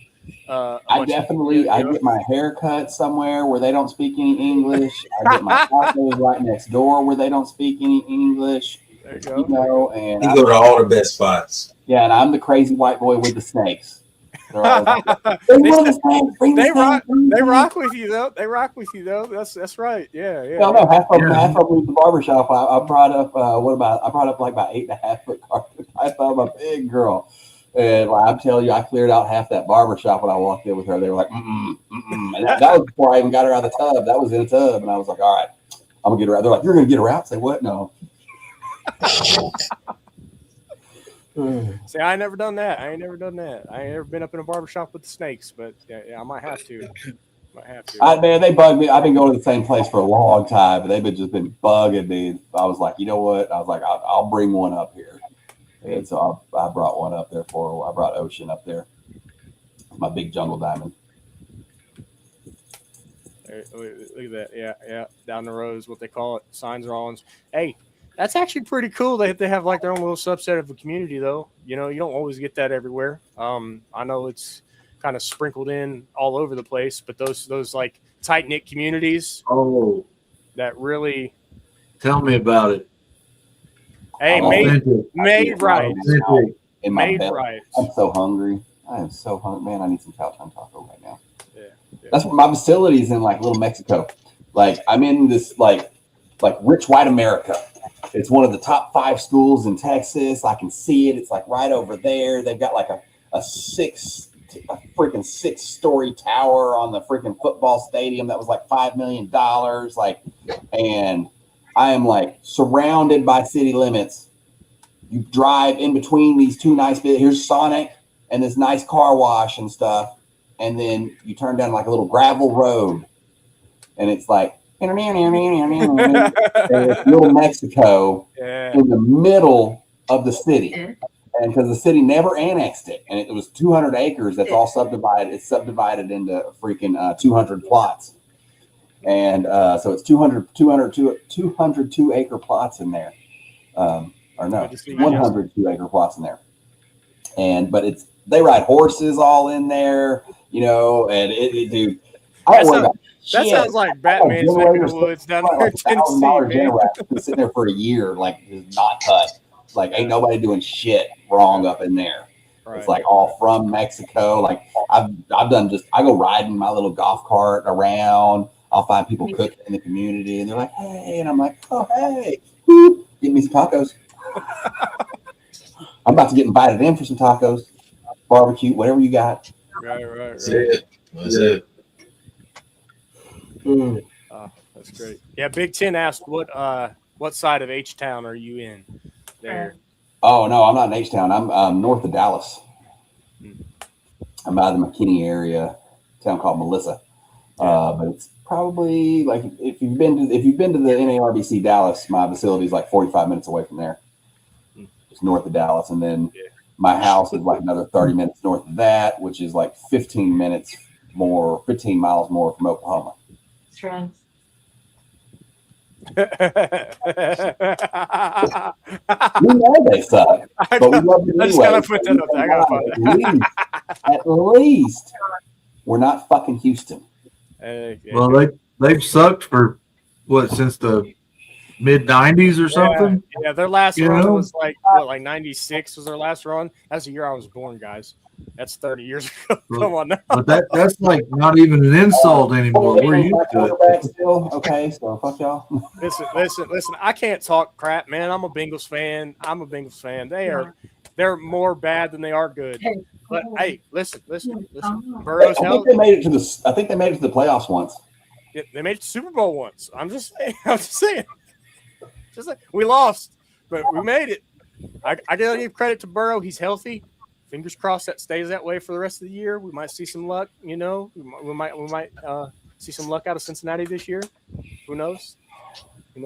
Even though I'm Indiana born and bred, I am not a Colts fan. You'll never catch me repping the Indianapolis Colts. I am Ohio sports all the way. I don't even watch sports. I just go Cowboys.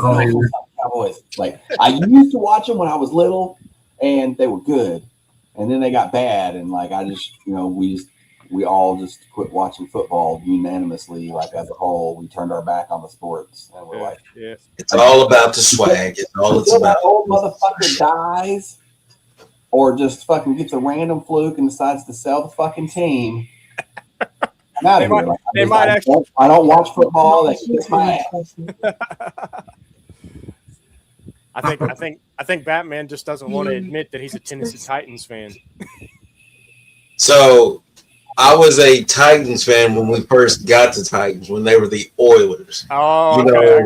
I got you. Old school. Yeah. Javon Curse, McNair, George. Yes. That's my squad. This new stuff, no, I'm a diehard New England Patriot fan. Hey, okay. I give you credit. See, Vikings. If we're going by like who I really like, not who I'm supposed to like because I'm born and bred in Texas, it's like Vikings. That's my team. Okay. Yeah. I got an interesting story. On Minnesota. I got an interesting story. The very first year, because Dallas had this big long streak going to the Super Bowl. Very first year they made it to the Super Bowl, my dad was deployed, and he bet my Uncle Kenny $2 that Dallas would win the Super Bowl. They won, and my Uncle Kenny mailed him the $2. He wrote on one of them in black permanent marker, "Dallas cheats," and on the other, "Dallas sucks," and he mailed them to him. And my dad carried them around in his wallet forever. And back in 1995, when he died, I got them. So I took them over to my Uncle Kenny's one time and showed them to him. And he was like flabbergasted they were still around, you know what I mean? But so I've still got them. They're in my jewelry box. I don't carry them around in my wallet or anything, but that was kind of cool. Dallas memorabilia, if so to speak.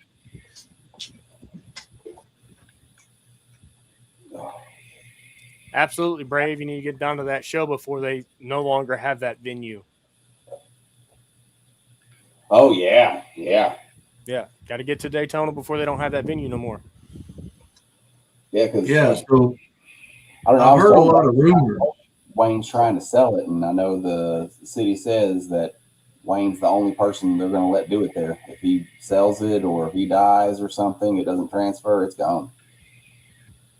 Well, I'd heard a lot of rumors that they were talking about moving it because next year, not this year, but next year is supposed to be the last year, right? They've been saying that since the first year I knew what Daytona was. Oh, yeah? It just keeps growing and going, man. The more people show up, the more they're just like, I can't miss that opportunity. Wayne keeps saying, "Yeah, I think this is gonna be my last year." Yeah, bullshit. The general consensus is like, yeah, if somebody fucking pays Wayne the absurd amount of money he wants, like maybe he would quit doing it, but otherwise Wayne's going to keep doing that shit till he dies, probably. But the thing is like, I don't think people want to pay him for the show because it's like, what are you buying? Because you got to move it. 100%. You don't get the venue. I mean, at the end of the day, because he's the only one that's approved there. So, I mean, you get the circuit. Yeah, you get the vendor connects and all that kind of stuff, and you get the title. But location changes. Yeah. I don't know. He said they roll out the recliner for him. Put him front and center, right in the middle. Just then chill up there, turn TV on, just chill out. I mean, I hope it don't go nowhere, but I mean, something happens to him. Somebody's got to pick up the torch and move it somewhere. Yeah. They can't do it in Daytona at the same venue. Right. I think it's Daytona this year, and then maybe Sear next year. Maybe it just depends when Sear falls next year. So yeah, I definitely want to check out Sear, and I think I'm going to try to make NARBC St. Louis an every year thing, just because I had so much fun. It's not too far away either, right? It's not too far away. No, it's not really. I mean, 8-hour ride for us. You do a little weekend trip. That ain't bad. Ain't bad at all. Yeah, 6:45 if you drive like me. Yeah. 8 hours is what you're supposed to get it in, but you could make it better. As long as you just don't get popped over in Terre Haute, like this guy did. Get hit. Guy clocked me at 93. He said, I'll bump you to 85. I still better than nothing. Still had to do defensive driving for that, man. Still had to do defensive driving for that one. So yeah, that's why I rock too. It's 120 plus. You gotta catch. Yeah. Are you in my younger days? What's that, Zach? I was asking John if he's not doing Daytona this year. He said something about in the comments about doing Daytona next year. I thought he was doing it this year too. He was at Daytona last time I went to Daytona.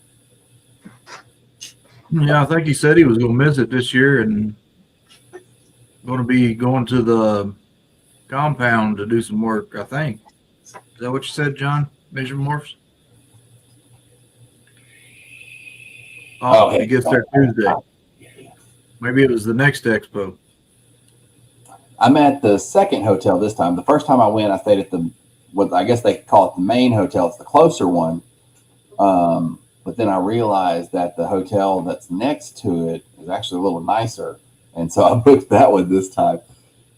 It was crazy. It's like, if you haven't been there, like you don't even have to walk outside to leave to go from one hotel to the next hotel. Like they're interconnected and like on certain floors, you can just go between the hotels. Yep. That's how it was when I enlisted in the Army. The hotels that we were all in, like they kept all the guys over here and the girls in this one, but they was connected. Yeah. We'll be at CRBE. We are ReptileAds and Husbandry Pro are both confirmed for Canadian Reptile Breeders Expo this year. We will be set up in the main room there. Super excited for that. It's the first time I've been to Canada. So I was all amped up. I'm like, yeah, I'm excited. I'm going to Canada. Yeah. And then like me and Jesse were like, yeah, we're going to Canada. Yeah. And like looking at my wife and she's all like, okay, yeah. What are you going to do? And I was like, we're going to Niagara Falls. She's like, what else? And I was like, I'm going to buy some maple syrup. So if there's somebody out there who knows what I'm supposed to do when I go to Canada, like I've got some extra days because I'm like, I'm not just going to go to Canada for a show for the first time ever and not fucking vacation. So I'm rolling in Thursday. I'm not leaving out till Tuesday and I'm flying. So like I've got a couple days after and a little bit of time before. I'm trying to find something to do while I'm out there. Besides, I'll be staying like 10 minutes from Niagara, the non-show days. So I am going to go check that out. And weed's just legal everywhere there, so I will be checking that out. I don't know what that's like, but I was told a lot of people they do like a mix, like they blend their tobacco with their weed there, and like I'm like, what? That's some weird shit. Right there. Mission said, "Do not eat the Mexican food." Tomatoes out of a can. Oh no! Oh no! Yes. Yeah. I don't do big chunky tomato anything. Mm.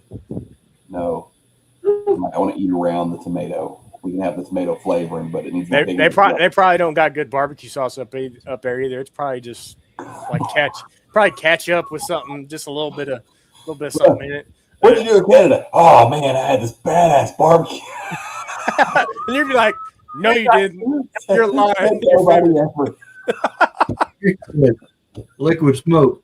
I'm gonna get there, and somebody from Canada is gonna be waiting to fucking have beef with me over some beef about some barbecue beef.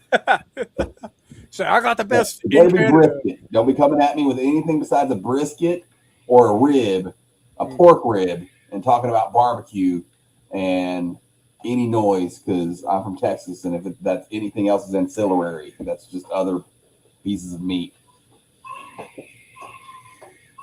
You need to come up to Indiana. We do meatloaf, desserts. Oh my God! Look at him. He's like, "Let me tell you about Indiana barbecue." Like, we do it all right. Yeah. I'm not gonna hate. I'm not gonna hate. Anybody in the South has us beat hands down, hand over fist. Barbecue down there is 10 times better than barbecue in the Midwest. It just is. I give mad credit where credit's due. Barbecue sauce tastes better. It's got that real spicy kick that I like. It's better. So Where at? Anywhere south, anywhere south, okay, south of us. We're Midwest. We're Indiana. So like you Tennessee and down, quality. I give you guys credit. I do like Kansas City barbecue. Kansas City barbecue, I think, is pretty good, especially the ribs. I do like Kansas City ribs. Don't fucking try to get barbecue in Memphis unless you think pulled pork and pickled vegetables is barbecue. And if so, just plug your ears right now. Everything else is like sacrilege. I don't know where you getting your barbecue from. You need to stay at the hood is what you need to do. They just want your money. Yeah, man, he's not been invited to the barbecue like I have. You're right. Touche. Yeah. My bad. Yeah. My bad. Yeah. They put like all these pickled onions on the top of my shit, and with juice and stuff. Look, you ate the wrong. You ate at the wrong spot. Only pickled thing that needs to be in a barbecue is jalapeno, because it adds a different kind of sweet spice to the barbecue. Yeah, I mean, maybe if it's in like some pulled pork or something, but I like that on the side. Like I want a jalapeno on the side. I'm just saying, them candied jalapenos. He said, I got to answer this. It's got to be wet because it ain't worth eating if it ain't getting all over your face. So y'all walk a fine line. So you get some of that wet stuff. It's too saucy. It's too runny. Like it should be sticky like candy. Like you take that sauce and you need to brown it a little bit more and cook it on there, glaze it, and you want it sticky, not runny, wet, and to answer your dry rub. No, you use the rub, then you use both. Use both. We want flavor in here. We put the dry rub, then we put the sauce on it.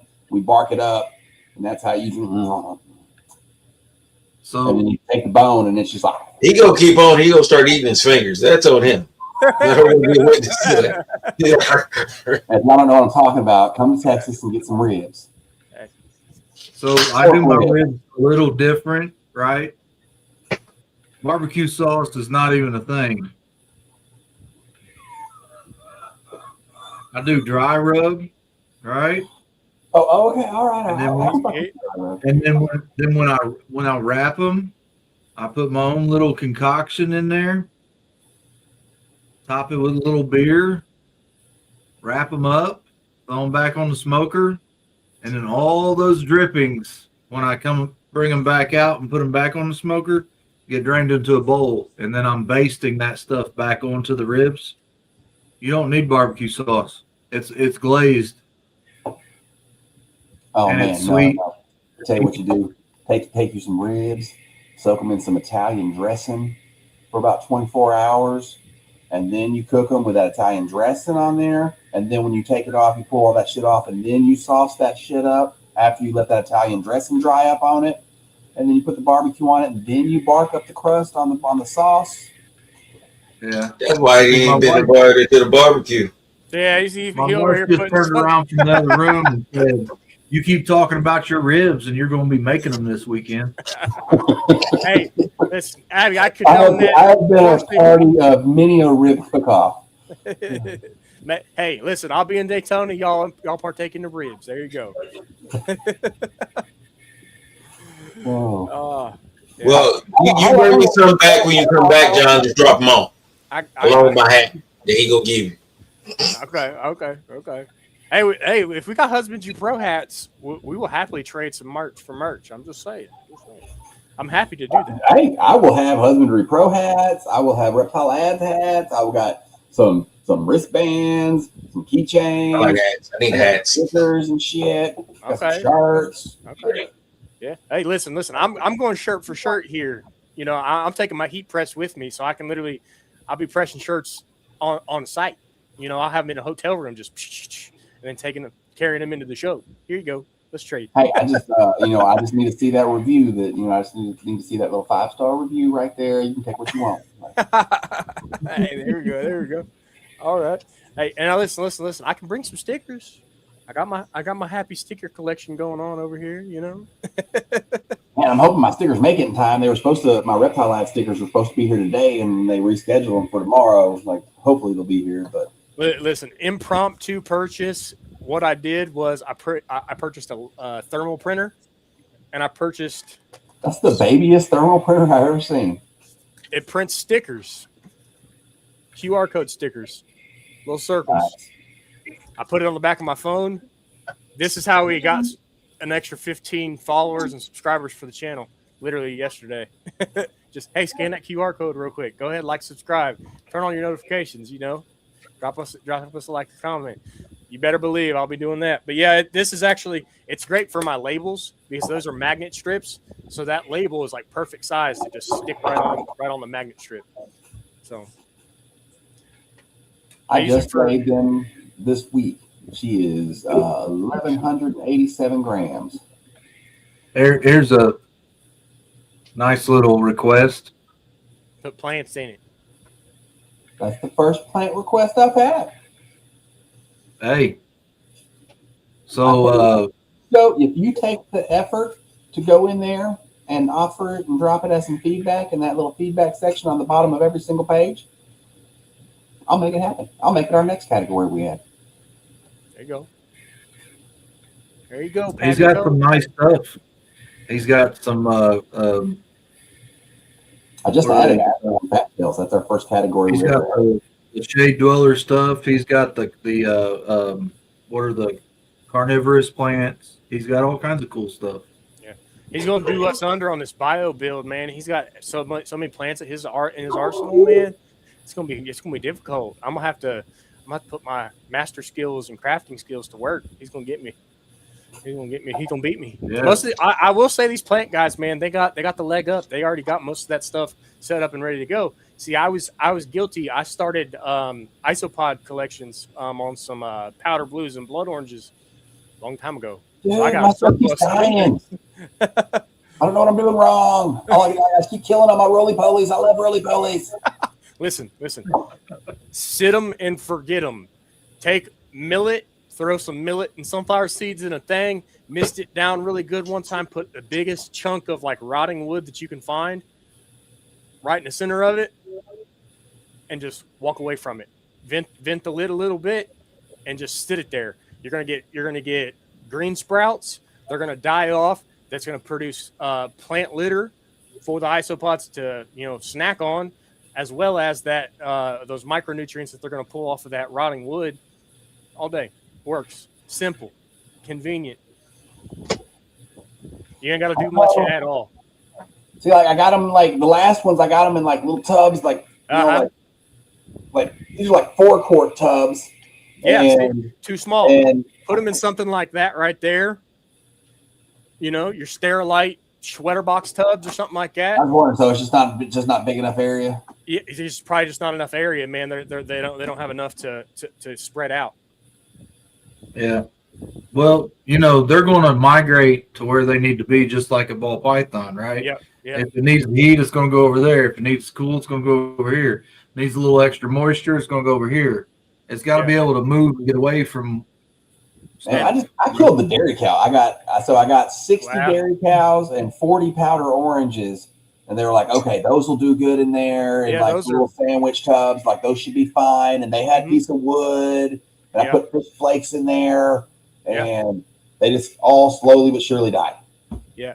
A lot of it's probably humidity, moisture. The dirt probably didn't stay wet enough, right? So like you got to stay up on that a little bit. So I thought they were getting too wet because I was told the powder oranges like it kind of arid. They, in a way, yes, they do, but you got to remember it's an isopod. They live under rocks and under tree bark and things like that. So it's damp under there. Like outward environment, a little bit arid, but underneath them, like they got to have that moisture under the bark pretty good. So like your bottom substrate, that's got to be where it's at. Yes, he does have isopods right there, G-Paul. Hang on a second. I'm gonna go grab one of my isopod colonies. Give me just a second here.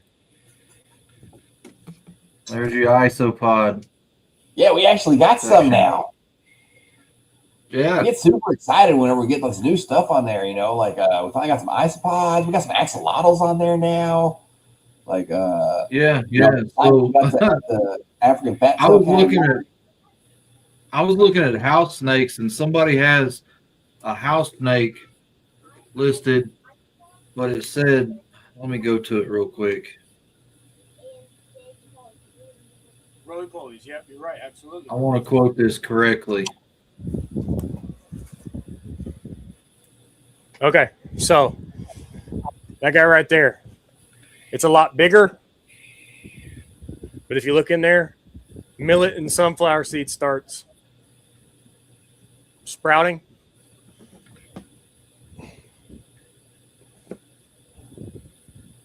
Big ass chunk of wood, and you can see them running rampant. Huh. And you don't have to have no light or anything for those things to sprout like that? No. They're strictly off humidity, man. They start sprouting off of humidity. But this thing is riddled with powder oranges.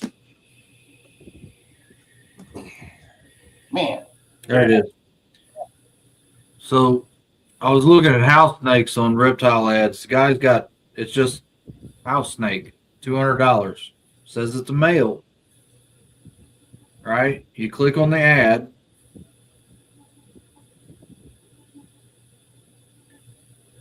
Why is it not opening? There it is. It's opening. Scroll down. It says it's 2,300 grams. That's a There is no way a male. That's 2,300 grams. That's a Sasquatch of a house snake. And it's on live rat, it says. Oh. And it was born 1/3 of 2025. So you got a 2.5-year-old or a year and a half. Yeah, a year and a half old male house snakes, 2,300 grams. I did message him and ask him pictures. Ask him for pictures of this 2,300 gram. It's probably house snake, 230 grams. Yeah, that's what I was thinking. But even then, at a year and a half old, that's big for a house snake. I have no clue. I don't weigh anything. Like I don't.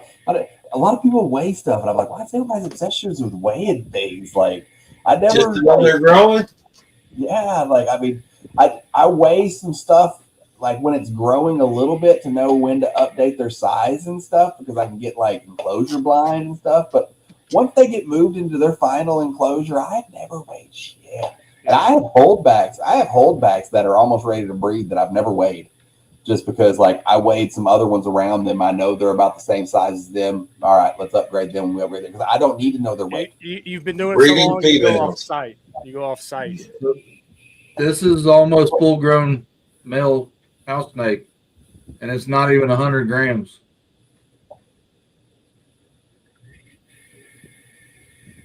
Football pythons weigh more than that when they come out sometimes.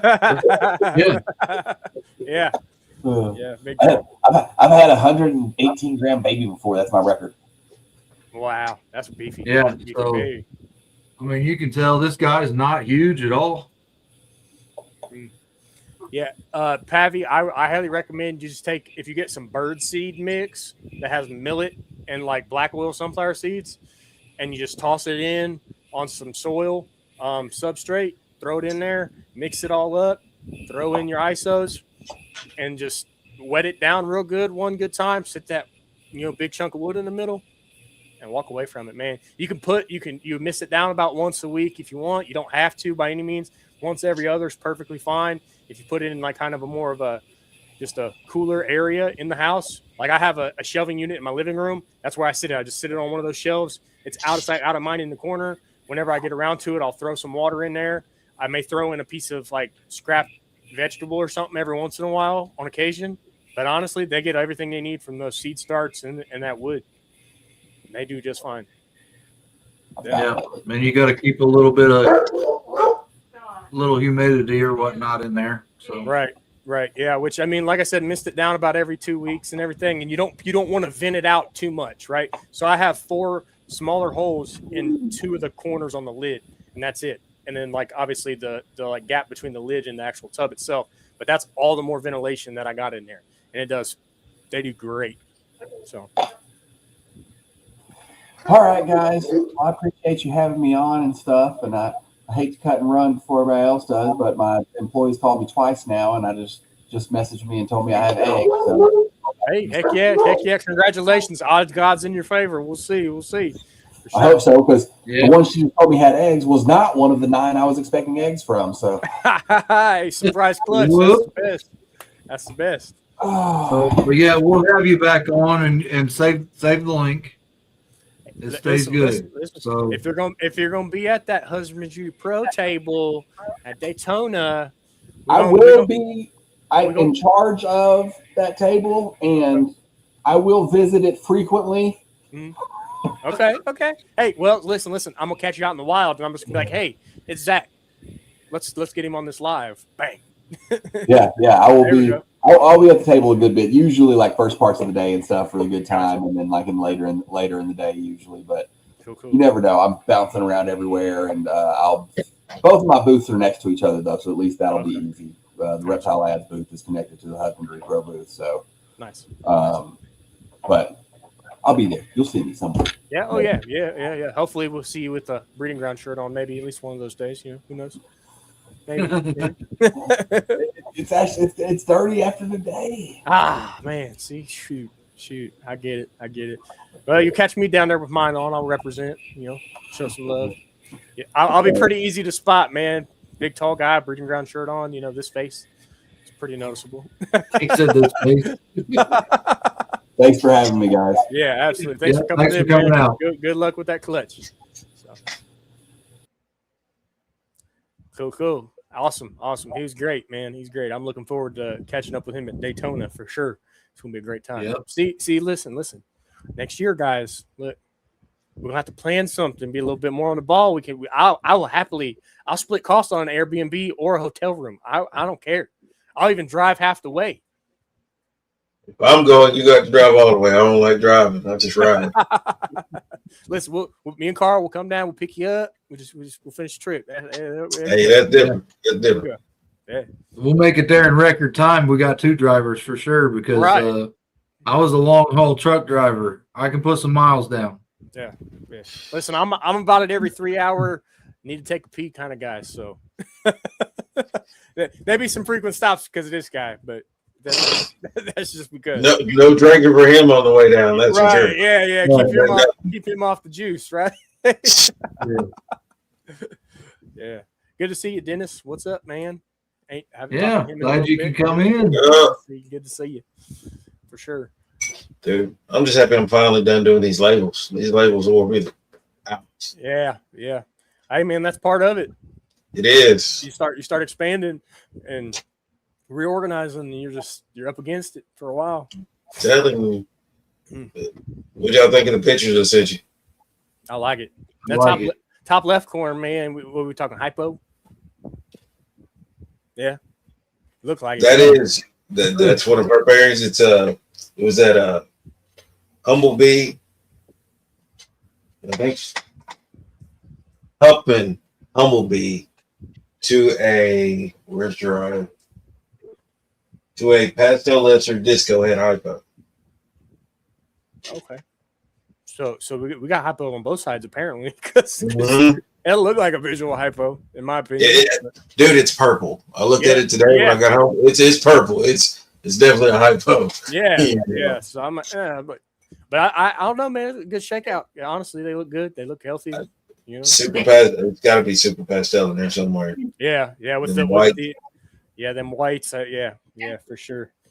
Yeah, I do like that white on black, striping that they got going on. So it'd be interesting to see if they start getting some color, how yellow they actually turn, because if they turn yellow at all, because that Huffman could be doing some work. So I'm the one that definitely visual hypo. His pattern's too whacked out. Neither parent's pattern's like it's got to be that Huffman. It's got to be. Yeah. So. Huffman's nice, man. It'll surprise you in certain combos. It's on the list. It's on the list. Hey, hit me up. I got the. Is it this journal?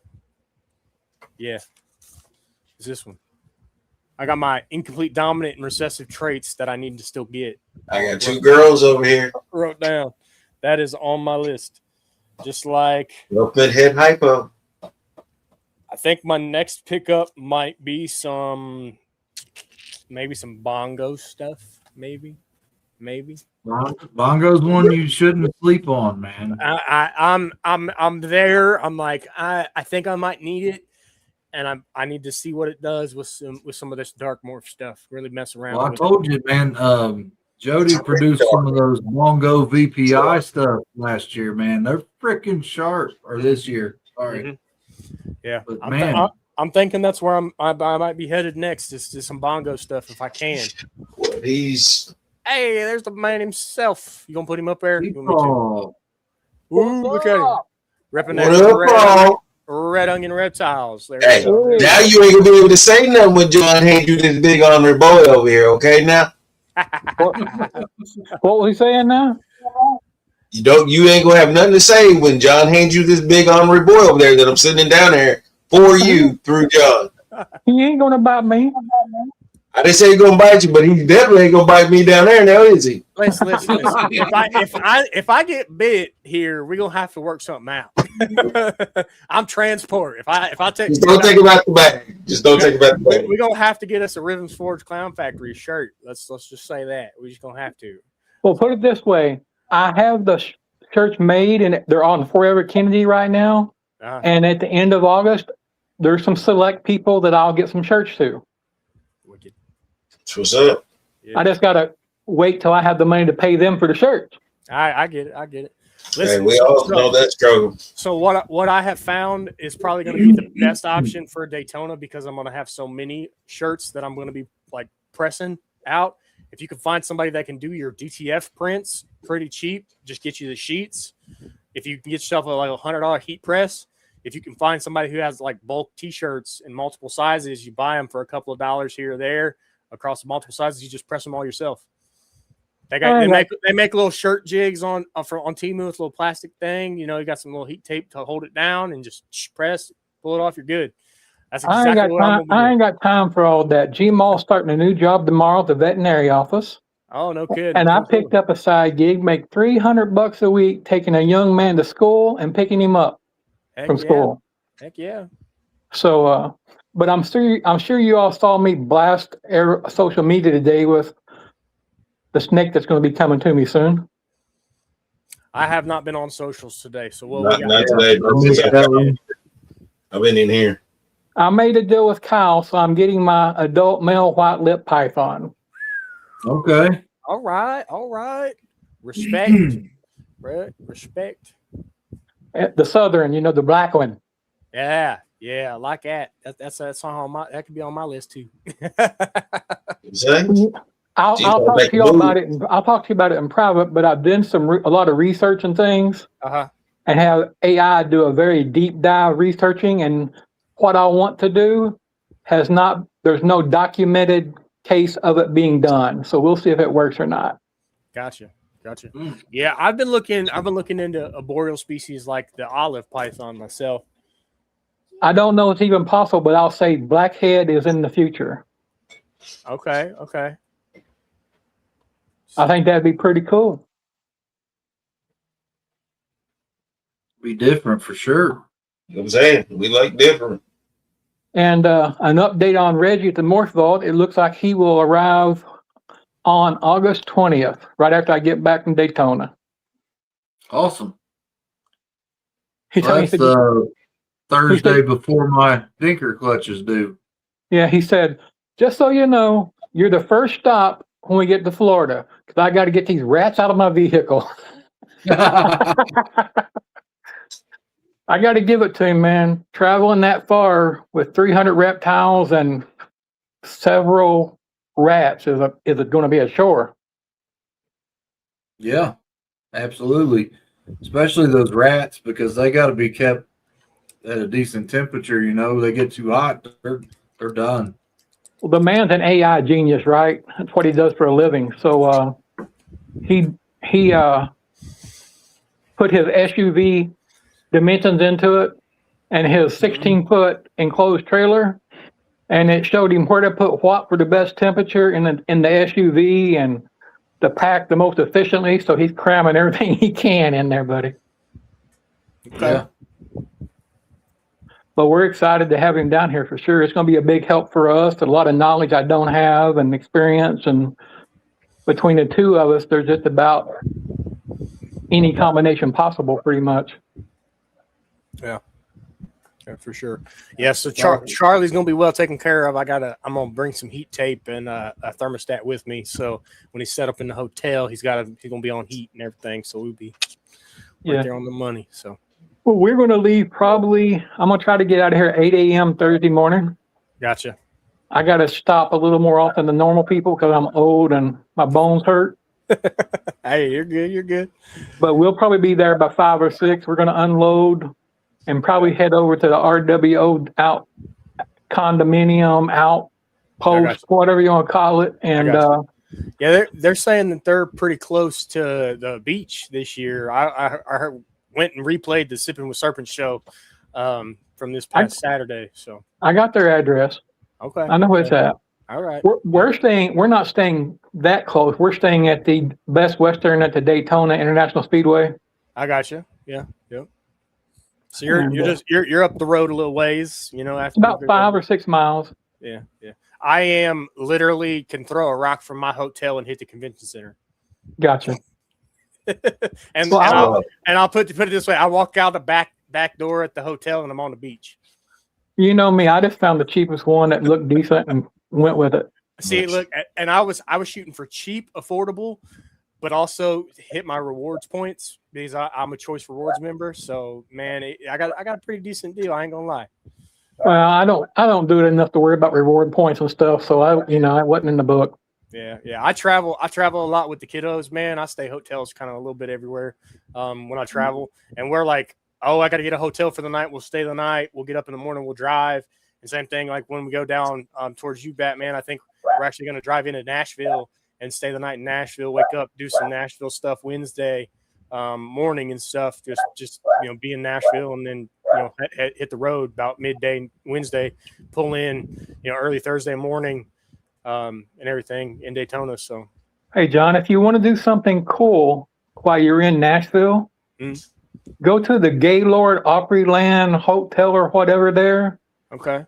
They'll probably charge you $15 or $20 just to park, but they have like an indoor river with a boat in it and all kinds of shops and stuff in it. And I've stayed there a couple of times in my life. Like during Christmas, they got like on the balconies and stuff. They got like full size Santa sleighs hanging out there and crap. I mean, it's an interesting place. Okay. You been there, Batman? It's funny because that river used to be the water ride at the Opryland theme park way back in the day. So yeah, it's pretty cool.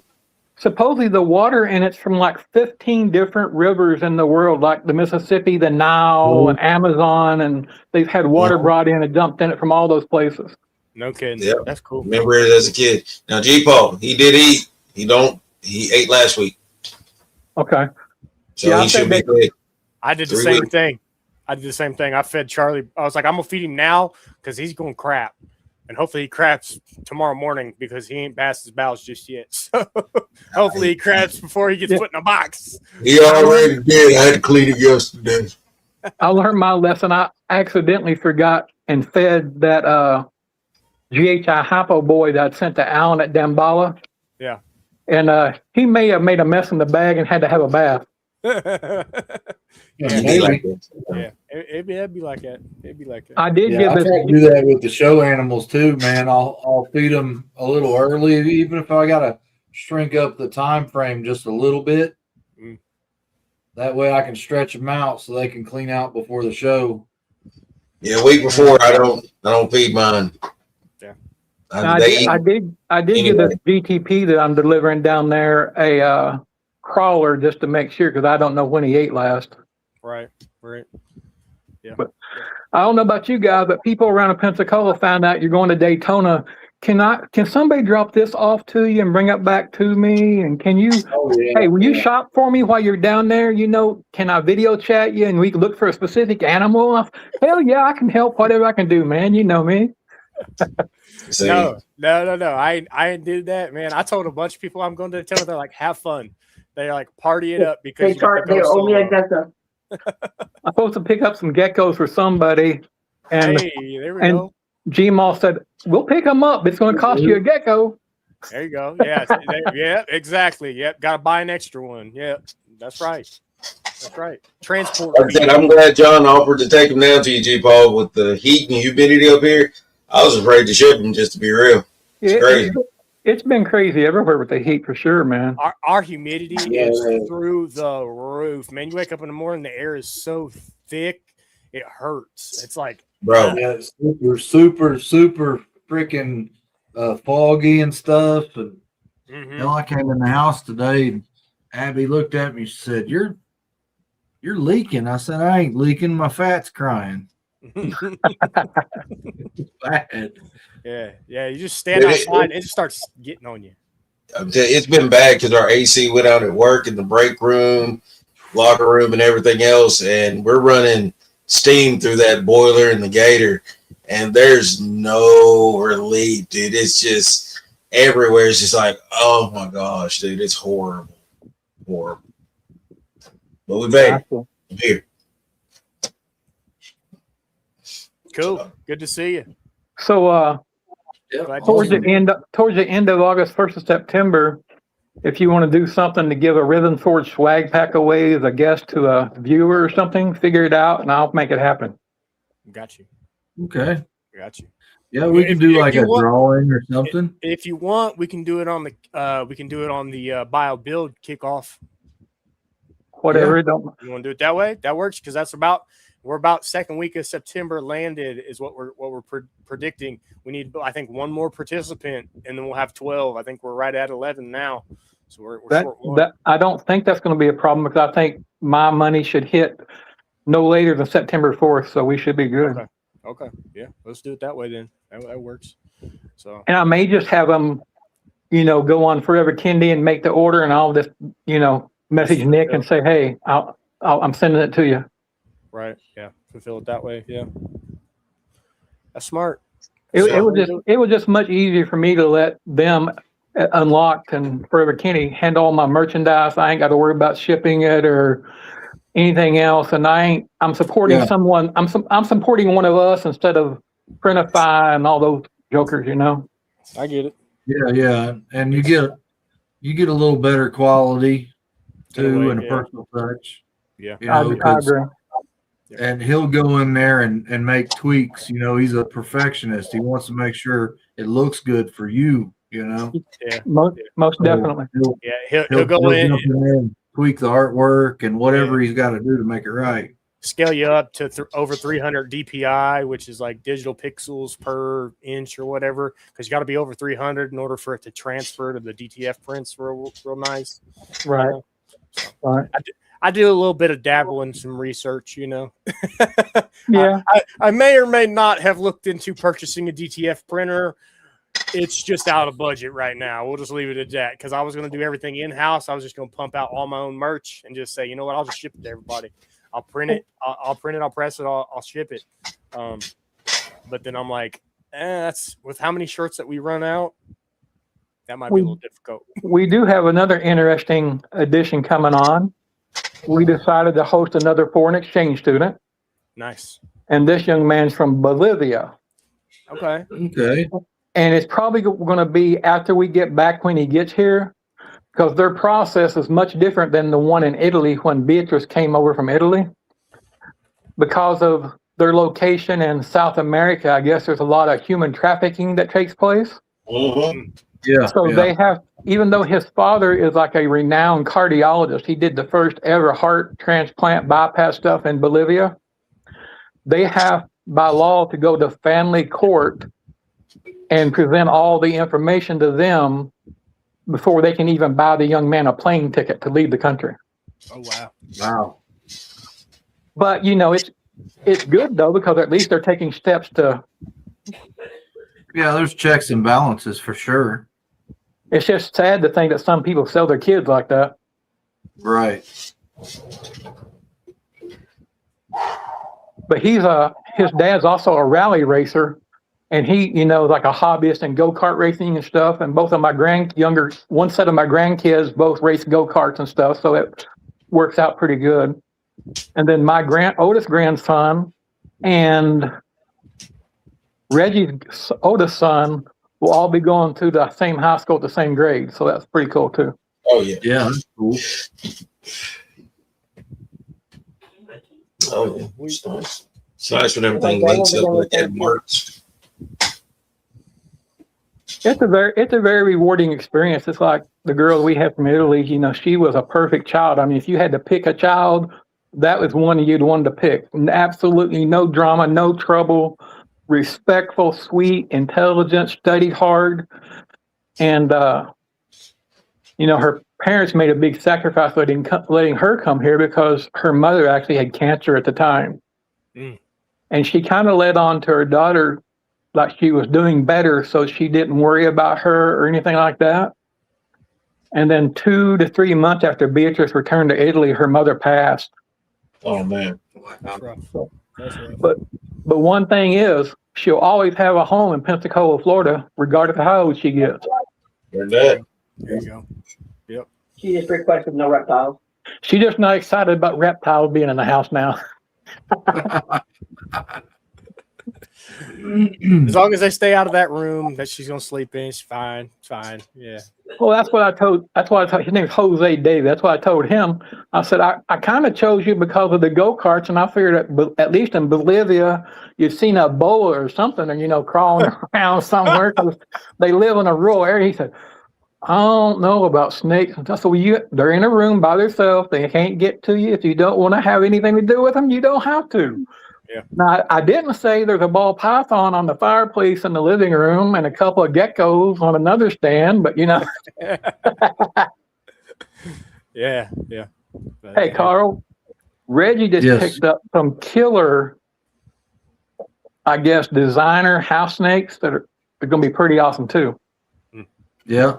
I'm gonna. I've known that he's had some. I'm gonna have to pick his brain on some a little bit. Yeah, he just got we talked a little bit about them.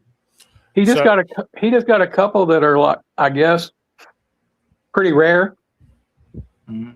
and And bloods. excited to do that. And he picked up a couple more blood, so Dulce would have a partner.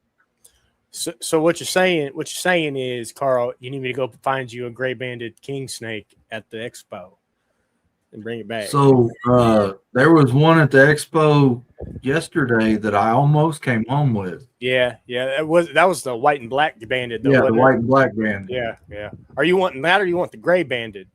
Which is your I like them both, really. Yeah. But gray bandeds are usually a little more pricey. Okay. Okay. Well, get you a female and just mix it with one of those MBKs. I could, but I'm worried. I'd be worried about what it'd do to it. You know, it's like honestly, just like the way it would like destroy pattern or I don't know what. Which colubrid. Well, one time that's why we crossings. do things right to find out. Yeah. Well, I mean, because you got the what is it, the king corn cross stuff that they do, which really like beefs up the corn snakes a lot. Like it gives them like a real big beefy look to them, makes them look way healthier, honestly. So I don't know what it'd be like if you cross different species of king snake. You got your purists. You got your purists that are strict local. They don't want to, I know. Yeah. They don't want nothing to do with it. Mm-hmm. And I'm that way in a way, like the Papal and the F1. I wouldn't do that with her. Right. But some like the coastal I got that we have no idea what she is. It ain't gonna hurt nothing because I don't know what she is to begin with. Right. Yeah. I mean, you're not wrong. How's your MBKs doing? Mine are eating like hogs. They don't quit eating. They are garbage disposals, and they're always hungry. I can't keep them fed. Sometimes it feels like I literally that female. She's on rat pinkies now. Yeah, like mine too. Yeah, my male's still on the ASF pinks and stuff because he's not growing as fast as her. But my God, she's packing on weight like crazy, and just a pistol. She'll like sit right here at the corner because she knows where the latches are now, I think, and she watches me. She's like, "I know you're bringing my food. Where's it at? Like, come on, big guy." And I'm like, "Hey, hey, come on." Chill out they tickle me to death wagging that little tail 100 miles an hour like a rattler. Yeah. Wait, and then you pick him up, like the male, he's still a little flighty sometimes, so he'll must on me real bad, and like he'll fling his poop everywhere, and I'm like, dude, what are you doing? Like, come on, you're like the size of a pencil. Like you're not big at all. Like he's gaining weight. He's starting to get a little bit bigger in the midsection, but that head is probably no bigger than my pinky nail. How big his head is. I'm like, man, come on. Well, both of mine are eating rat pinkies, but he's that way. He'll musk every time. She never does. Right. So I pulled her out the other day just to spot check her, to kind of see how she was doing and everything. And she was so good. She was good. She was great. She was doing good. She was kind of working my fingers and everything. Well, then she just kind of perched up, and then she just started firing. And I'm like, you've been out for 20 minutes. What are you doing? What are you doing? I know I sent you guys messages on Instagram and shit, but the story about me and the blood python this past week. Oh goodness. Yeah. I went to change her tub because the water bowl in it wasn't molded in. It keeps getting knocked over all the time. Yeah. And Karina had been to the local expo here and picked up a couple of 70 series tubs, and I just assumed they would fit. So I got her new substrate in there and got her all lined out and stuck her in it and went to put into the bottom of the rack, and guess what? It don't fit. It's like an inch too wide. And I'm by myself. So I got to go get another tub and move a bunch of stuff. And she decided, I'm not laying here anymore. I got something to do. So she came out of that tub about 100 miles an hour behind a couple 11 high Freedom Breeder 70 racks. So I got to pull them out from behind the wall. I get down on my hands and knees, crawl back there to get her. She wraps around the table leg. And it ain't like a ball python you're going to unwind. She's 4 feet long, 14 pounds. She's stronger than I am, I think. She wore my ass out. Yeah. Now, the good thing is she is both a tame and never tried to be angry at me at all. That's good. That's real good. That's the good part. But she wore me out. Yeah, I agree with you, Pressure. Justin, you're absolutely right. That little telescoping thing that they do, that's cute. It's the cutest little thing ever. You got the MBKs that just like, it almost looks like a shadow of a worm, and they just sit up and it's like, what's up? that tongue gets to flicking, and I'm not kidding. It looks like a shadow of a snake, like when it's like a little bit darker in the room. You're just like, you're kind of looking like, what's going on? Well, guys, I got something to happen to one of my hatchlings that I'm kind of curious about. The one who I think is nothing but a black, or at least looks like a black pastel orange dream, has a black tongue. and it has a single pinstripe black line, completely centered, head to tail on its belly. So I don't know what's caused it. I don't know what caused that or where it's coming from, but it's different. Who was on the other day that was talking about black pastel throwing black tongue? I don't It know. wasn't black pastel, it was black adder. That was Wayne at Cue Ball Morse. His Was black that- adder. what- his black adder's got it. So you may have something playing in your Yeah. black pastel that's got black adder in it. It had to be the something. mama probably, because she was just, to me, a black pastel double het clown pied. Right. But I'll be the first one to say, unless you shed tested every snake you got with a complete panel, we always don't know what's in them.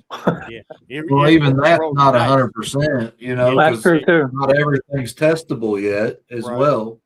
And So- I firmly I'm not the smartest cookie in the cookie jar with this. I understand, but I've done a lot of study and research because I can't do anything else. So I think shed testing can tell you if it is something that they have the test for.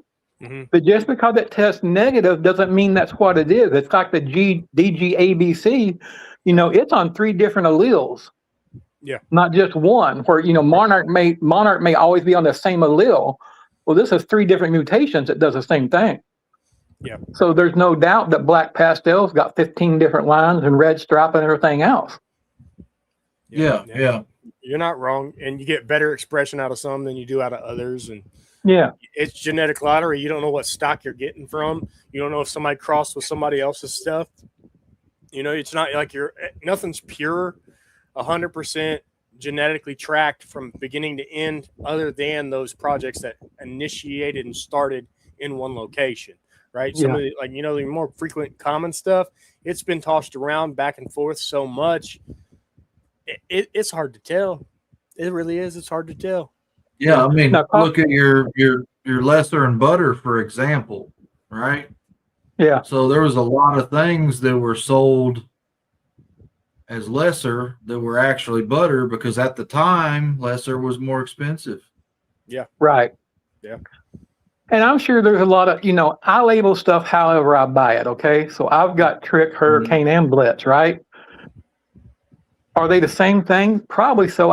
It may just be different expressions in different animals. I can see a little bit differences in mine, but who knows which ones they really are originally from, because I'm sure that kind of thing happens.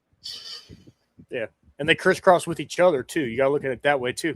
The amount of times that they've probably, hey, I got a Blitz, hey, I got a Hurricane, and they take them to each other and then they produce something that just. Yeah, and you got Slightly people changes. that'll get one or the other and label it the one that's more expensive just because Mhm. they Yeah. want to get more bang out of their buck. You know what I mean? Yeah. Yeah. I'm not saying there's a lot of people that do that, but there are people that do that. I know that. Well, there's some unsavory people in every industry in the world that do some things that we wouldn't all agree with, I'm sure. I mean, and Carl, if you buy that gigantic Volta house snake, I want to see it. Yeah, no shit. I put in an Hey, inquiry. I asked. That thing's a behemoth. If it's 2,300 grams, everybody wants to see it. You have Yeah. Yeah, I one mean, of even, one. even 230 grams is very, very large for an That's- adult. You gotta male think alpha. how that's probably oval shaped. There's probably no spine ribs or nothing. Nothing's probably. I'm sure it was a typo of some kind. Hopefully. Yeah. Hopefully. But Mitzi said she's had her gray banded for almost a year now. October will be a year. She said she loves it. Yeah. And a little bit up here, Dennis said he had a gray bandit. Now, Dennis, are you breeding those? Or are you just got one because they're cool as shit? He made him into a true ghost. How you doing, Red Cloud? Well, Yeah, I believe that. I believe that's why he got them too. Yeah. It fits his his vision for his what he likes to look at. You gotta look Right. at when you're buying other animals and stuff, you gotta, even if you're jumping to other species, you want to try to find something that fits your personality and the things that you like to see, your color palette, your pattern palette, things like that. So when you think about it, you want to stick to stuff that you like. That's why I got MBKs. I like dark snakes. You can't get more dark. You can't get more dark than a Mexican Black King, you know. Well, that's exactly why I'm getting the Southern White Lips, and that's why I didn't personally buy the green tree python that I'm taking to Daytona. Yeah. Even though sometime I'm going to have to do it, because let me tell you, my grandson has fell in love with that snake, and I bet he's taken 200 or 300 photos. Hey, listen, Yeah. I'm all for GTPs, but I want the red neonates, man. Them things are cool as heck. But why, John? It's going to turn green. Because it's cute when it's red. G-Paul, it just looks good when it's red. That's why. Yeah, that's why. Or you get the blue neonate that still has a little bit of blue when it gets to being an adult. yeah, yeah. That'd be okay too. And this one's, the yellow in this one makes a good contrast and things, and you can see it slowly disappearing through it, I guess. And Yeah. he's about a year old. He's still got some growing to do. Right. If you had a preference on it, what neonate type would you pick on a GTP? Me? Yeah. I don't think that I care. Okay, that's fair. What about you, Batman? If you're going GTP, what would you go? Man, y'all are talking Japanese to me right now. I ain't got no lie to tell you. I'm like, Konnichiwa. As long as he don't name it Hitachi, it'll be fine for him. no, I'm not. One name goes anywhere. You can change his name once you get him, but he'll always be touching to me, G-Bo. I'll keep that name. I'll send this tag with it. Here's what it's like the two KRG girls I got from Alan at Damballa. Mm-hmm. The larger one I named Damballa, and the hypo girl I named Bluegrass because she's from Kentucky. No, Lord. I got a girl here from Sammy. Her name's Sammy. Hey, I got a Sammy, but it's just random. Oh, Justin, you put me on game, buddy. That's nice. I don't know if it'll focus. Costa Rican milk snake. That's cool. Yeah, buddy. Justin, I'm going to be seeing you Thursday night sometime, buddy. Oh, there it went. It almost did. I saw it flash for a second. Yeah. Hang on. Let me try to get it to focus in a bit better. Stand up and put it in front of your belly and something dark. Hang on. I'll pull it up on here. Watch this. We'll present it. He said, "Oh, new trick. Watch this." Hang on. Let me just pull out a trick here. Wow, Screen share. Yeah. man, I about killed me last night going live on TikTok with Jamie at Professor Pythons to try to help her move some animals. I did it on my computer. And the controls are just backwards from your phone. Mm-hmm. It is 100%. My first time ever going live on TikTok, it was on a computer, and I was like, "What is this?" Well, I know that's with technology. We got it done. We got it done, but it was a struggle. There you go. Yeah, click on that picture, see if you can't blow it up. Yeah, it looks good. Oh yeah. It did it for a very. I can see the picture there, but so they got this phase here, the tri-color, and then this phase. Like it. That might be my. What's the mass? What's the adult size on those? Average. Hang on, I'll tell you. Let me pull up we'll just pull up the wiki, right? Looks like 12, 16 inches estimated. Adult average about 48 to 76, 4 to 6 feet average. Okay, that's not horrible. About your average size of a milk snake, honestly. the only other species I'm interested in now that I got the white lip coming is I think the blackhead pythons are pretty cool. Yeah. You know, that banding they got, then they got that solid black head and stuff. It's pretty cool. I like that. Mm-hmm. Mm-hmm. Yeah. So Bob Boo had a couple that he showed off. Mm-hmm. One of these last lives I saw him on. They were pretty slick. Yeah. Of course, that's not going to happen right away. I got to get used to what I got first. Yeah, it's important. You get everything in, quarantine it, get used to handling it, make sure your husbandry's up to par, and then introduce a new species. That's why I haven't bought anything else, because I'm really kind of still getting used to the house snake thing, right? Right. I think I've got it down pretty good, but I want to be sure before I go adding too much more wood to the fire. Yeah. Yeah. Well, that's why I'm 100% glad that I bought in the beginning back, in October and November and stuff, a lot of juveniles and babies, because it's allowed me to grow and learn a lot of nuances and things that maybe I wouldn't have got a chance to before things went, ballistic over here or something. A bird eater, that's pretty neat. So Jody's got some snake eaters that are not snake eaters, egg eaters. Egg eater snakes. Yeah. Yeah, egg eaters that are awesome, man. I like them real well. That right there. Biggest speed. Carl, we're both clicking. I'll let you go. I'll let you go. I have the driver's seat. I'm not used to having a driver. Right. Second driver. But yeah, I mean, it did seem like it. They did say that they're one of the larger of the milk snake species. But doing that, they do that octogenic color change too. So they start out tri-striped and then they turn jet black. So that would be cool to me. I think that'd be awesome. Same thing with like watching GTPs do the neonate change and stuff like that. Yeah. Like, it's same concept, same concept, but you get to really live it up and love it. Dennis, get with Jody. I'm pretty sure that she's got some that are going to be or have already laid eggs pretty soon. There you go. I do believe she's got some eggs. That's wicked. We got 2 more crested eggs yesterday. Nice. And we have I didn't get that picture. We do, and we have 2 that could possibly be hatching while we're in Daytona. If they do, I'm going to do one full stop journal. G-Mall going to be mad. She'll be wanting to fly home. She's like, get me on a puddle jumper right now. I got an hour. Let's go. I promise you they're safe. They're locked in my gun safe. Okay. They're not going anywhere. Okay. Good to see him. Good to see him. Yeah, it's gonna be hopefully these things pip tomorrow morning, so then I can go ahead and cut them and just take them to Carl's house. If not, I gotta transport.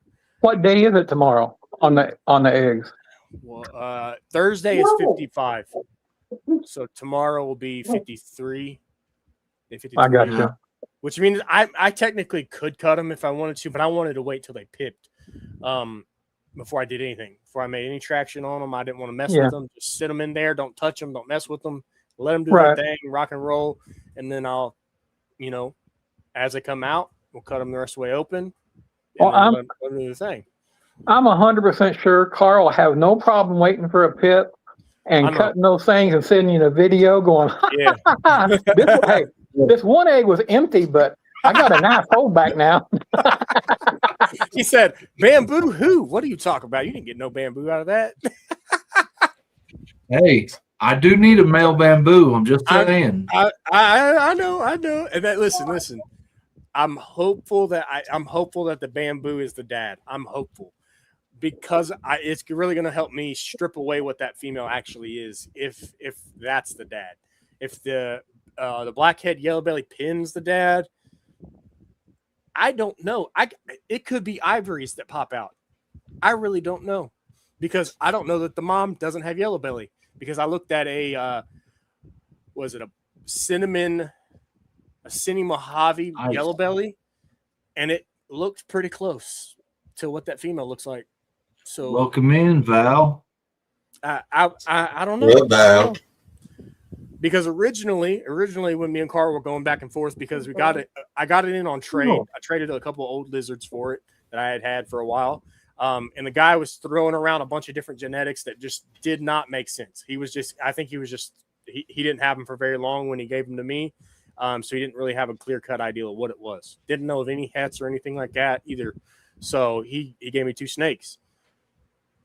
And I'm like, okay, cool. No big deal. No worries. Whatever. So then I flipped a a couple pictures of the car. I'm like, what do you think? And he was like, well, it could be this, could be black pastel, could be Cinny, could be, I was like, I don't think mahogany, could be blackhead, but it's got some chaining on the side that originally we thought blackhead Mojave originally, but that chaining just, it no shot that it's that, because you don't get that chaining out of that combo. So the color's right, but the pattern's not. So then I'm like, okay, well, what could it be? So hopefully I get a little bit more information with this clutch that's about to pop out. So. Yeah, and I'll also, so fire can cause some chaining as well. Right, and it in causes the right that combination. So yeah, that was like an afterthought to me too, as well. Yeah. So hopefully you get a bag of Skittles. A little bit of everything, right? Yeah. Yeah. So Well, normally I would say if it's a pinstripe was a part of it, you would know it right away. But I saw a clutch the other day. I can't remember who it was. Cut like 6 eggs, and I think the sire was a pinstripe. But he had other codoms, and not one of them had pinstripe in it. That's shocking. That's shocking. Yeah, because usually it seems like it'll take over. It takes everything over. Like it seems like it passes pretty more frequently, I guess is what I want to say. Yeah. And even the bamboo passes pretty easy too. So I can't hate. I should know who the dad is pretty much right away when you cut open one of those eggs. So you're either going to have bamboo in it, or you're going to have pinstripe in it. Probably. Who knows? Yeah. So. Oh, I'm sure you'll be able to tell. Unless you may get you may get a dual fathered clutch. Good. Very well could, yeah. Could also produce a bunch of white snakes and not have a clue. not have a clue why, Just, well, hey, they'll sell easy. Yeah, you're right. They will. They'll move quick. So I'm not too worried about that. But yeah. I was more so chasing the dark morphs, but it's Lance. What's up, Lance? Good to see you. He's on Levin's geckos now. Yeah, I think he got out of the ball python world. Getting into the gecko trade, are you? What's your gecko species of choice there, Lance? Are you a cresty guy or a leopard guy? Leopard geckos all the way, right? I will say I do owe my kids another leopard gecko, so I might be leaving Daytona with a leopard gecko. Right price, well, John, right size. I've got someone here on local today put one on Facebook that they're looking for somebody to surrender it to. Mm-hmm. I sent a message, told them I would take it if I'd get it. You just want me to bring it to you? Yeah, that'd be fun. I'll take it. I don't know what's going to happen, but if it does, I'll bring it. Yeah. Let me know. I'll happily. I'll rehome geckos. I'll stick to the leopard geckos, man. I can do them easy. And by the way, our friend C-Dub. Yeah. He took that male that I was talking to you about. Okay, cool. Good. It's gonna work good for him. I mean, I would have, but I'm like, I'm not necessarily in the market right now for another male. Yeah. Yet. So I mean, if somebody else can use it sooner than I can, absolutely. Yeah. Because I got a little bit more time on my females before I'm even close. So, yeah, I get it. Yeah. I mean, it wasn't no big deal either way. I just wanted to make sure, when I mess it, do I need to feed it or not? Right. I got you. It would have, I'll be honest with you. Whenever he gets done with it, or if he wants to do a collaboration with me on something, I got a female that I need to check and test to see if she has hypo, because she's pos het hypo. She's 50% pos het hypo, but she's a blackhead het G-stripe pos het hypo. So I'm hopeful on that one that she has the hypo there. Maybe. So that might work out in our favor, Reptoid, if you want to get a hold of me. Is that right, Christopher Walker? Yeah. Got it. And of course, he still needs a couple $100,000 before he's ready to do anything anyway. She's got time too. She's got time, no rush on any of it. But if he wants to, I don't have no problem either way. You want to send him here, I'll send her to you. Whatever works out, we'll figure it out. We're gonna do a collaboration or something. I'll make sure he knows. Yeah. But he wasn't here earlier, but he comes and goes. Right. Busy man. Yeah. Well, guys, yesterday after my show, I went on the F&A show. Yeah. Yeah, I caught And, a smidgen of it. And of course, some of those people over there don't know me, so I shared my story and my, childhood and all that kind of the trauma and this and that. And it never fails to amaze me, man. After one of those episodes like that messages I get, man, you ain't gonna believe how much that helped me. I felt like I was alone, and it just makes me cry, man, because that I can actually help somebody. Oh yeah, for sure. But I got 3 or 4 of those messages yesterday, and it was just the greatest thing in the world for me. Yes, I do. Just a very smidgen amount. I don't want to take a whole bunch of extra reptile money, because if I have a lot of extra money, it burns a hole in my pocket and I'll buy everything. And then I'll be coming home with a whole bunch of stuff I probably shouldn't be coming home with. So might come home with an alligator. Who knows? But I can go down there and pick one of those off the side of the road. So. Well, I'm getting better than that. I actually have weeks at a time now that I have no FedEx deliveries coming to me. Yeah, so I'll be the first one to admit I have not bought a snake since I bought my birthday present. So it's been about since May, the last time I bought a snake. So it's been a little while. I'm kind of due. Well, actually, correction, in BKs, I did buy those. Yeah. But ball python wise, I have not bought a new ball python since May, and I'm like, I think I'm chomping at the bit. I might need another one. But honestly, I don't know what I need to get yet. I gotta look over my collection and make sure I got the right things that I need. And if I need to pick something up, I need to be deliberate with my purchase. And that's me now. There's a lot of things I see that I want, right? Mm-hmm. And hey, I need to get that right now because it's cheap. But I got more stuff to work now than I can work. Yeah. I don't want to be drowning. That's the big thing. I don't want to be drowning. So I gotta slow roll myself into it. I got Nanny, Boas. I got Nanny. I got one of them. She's other than the fact that she does have pinstripe in her, she's pretty. She got my dark morphs. So I saw I think it was black pastel pinstripe the other day. Mm-hmm. That was beautiful, man. Wicked, wasn't it? It was so dark, and even the pinstripes were, pretty dark contrast, Yeah. but it still had a contrast in it. Had more of a bronzy color to the browns, didn't it? It wasn't no browns in this one, man. It was like black. Okay, I got you. Yeah. Had a little bit. It had a little bit of white, like highlight every now and then. Right. But it was, it was black, and the pinstripe was a different color black. Right. I got you. Yeah. So she's a female, Bosa. It's a blackhead nanny pewter pin. Hey, Bosa, John needs a male one, probably. Carnage. I don't know anybody that works that or anything. I'm saying, but listen. I need to give her both anyway. Not yet, G Paul. I want to take her to something else. I want to try to pull the pinstripe away from her a little bit and get that nanny into something else. So right. I got some years to work with her a little bit. But if I can get nanny on the dad's side, that would actually help me a little bit more. But not yet. Right. Not necessarily. 100%. Well, I'm pretty sure here September we'll have lots of pairings going on because Reggie, preparing for this move, hasn't paired anything this year. So all his females are going to should be getting ready, Right. Yeah. Carl, what you pulling out there? I'll show you.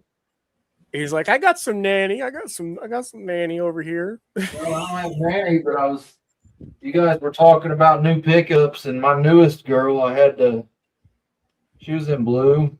Mm. Looked like a turd last time I tried to show her off. Yeah. So she's a little spicy. There you go. Cooking nanny clowns. I'll be good for the nanny pod stuff. You lost me on the nanny clown stuff there, Bosa. Won't need no clown. Well, no clown in the Voice Entry house over here. Only clowns that I hang out with. He's got one. Don't let him lie to you because I sent it there. I do. Yeah, look at how much lighter she So- looks now. I remember you pulling her out last show? She's way Yeah. different looking now. Look at that.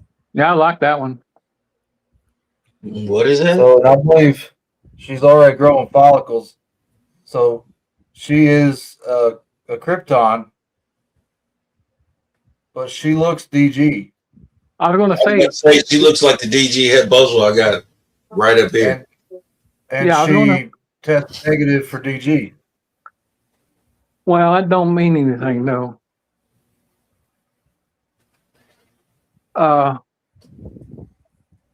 I said the same thing. Even when she was in blue, it was like, that's DG, no doubt. Like, you just look at it, oh, DG, easy, right? There's so much. There's so much that we don't know. It's like, you know, Enhancer and DG is actually compatible, and you can mix them together and produce a visual and things. So, how does that test when that happens? Touche. And what Enhancer do to Krypton, you know, because it could be Enhancer trait. That could be what it is. Yeah, I mean, we're going to play with her for sure. But Whatever she is, she's cool as shit. Yeah. Very yeah, I clean. like her. Yeah, that Krypton putting in work hardcore. And I know Well, what I I'm gonna do. blow up and- Nope. I 'cause I remember got my camera figured out a little more. Yeah. You said you're trying to steer the Krypton That's very more good. the cryptic side. I So don't know if I can hit it. Just to twist it. some cryptic you can. DG stuff Yeah. would be pretty cool. Yeah, here's the deal. I don't want to do that. I really like her pattern too. I mean, she's a very beautiful, elegant, light colored. Oh, hey, Cam. Yeah. She looks like she's a pretty good size too. Yeah, she's ready. I don't care. Sorry about the She's banging. We had a definitely we had a roach killing going on, Palmetto bug. or palmetto bug. Welcome to Florida. Gmail. It was about as big as Gmail. She's worried Yeah, going to carry her so, away.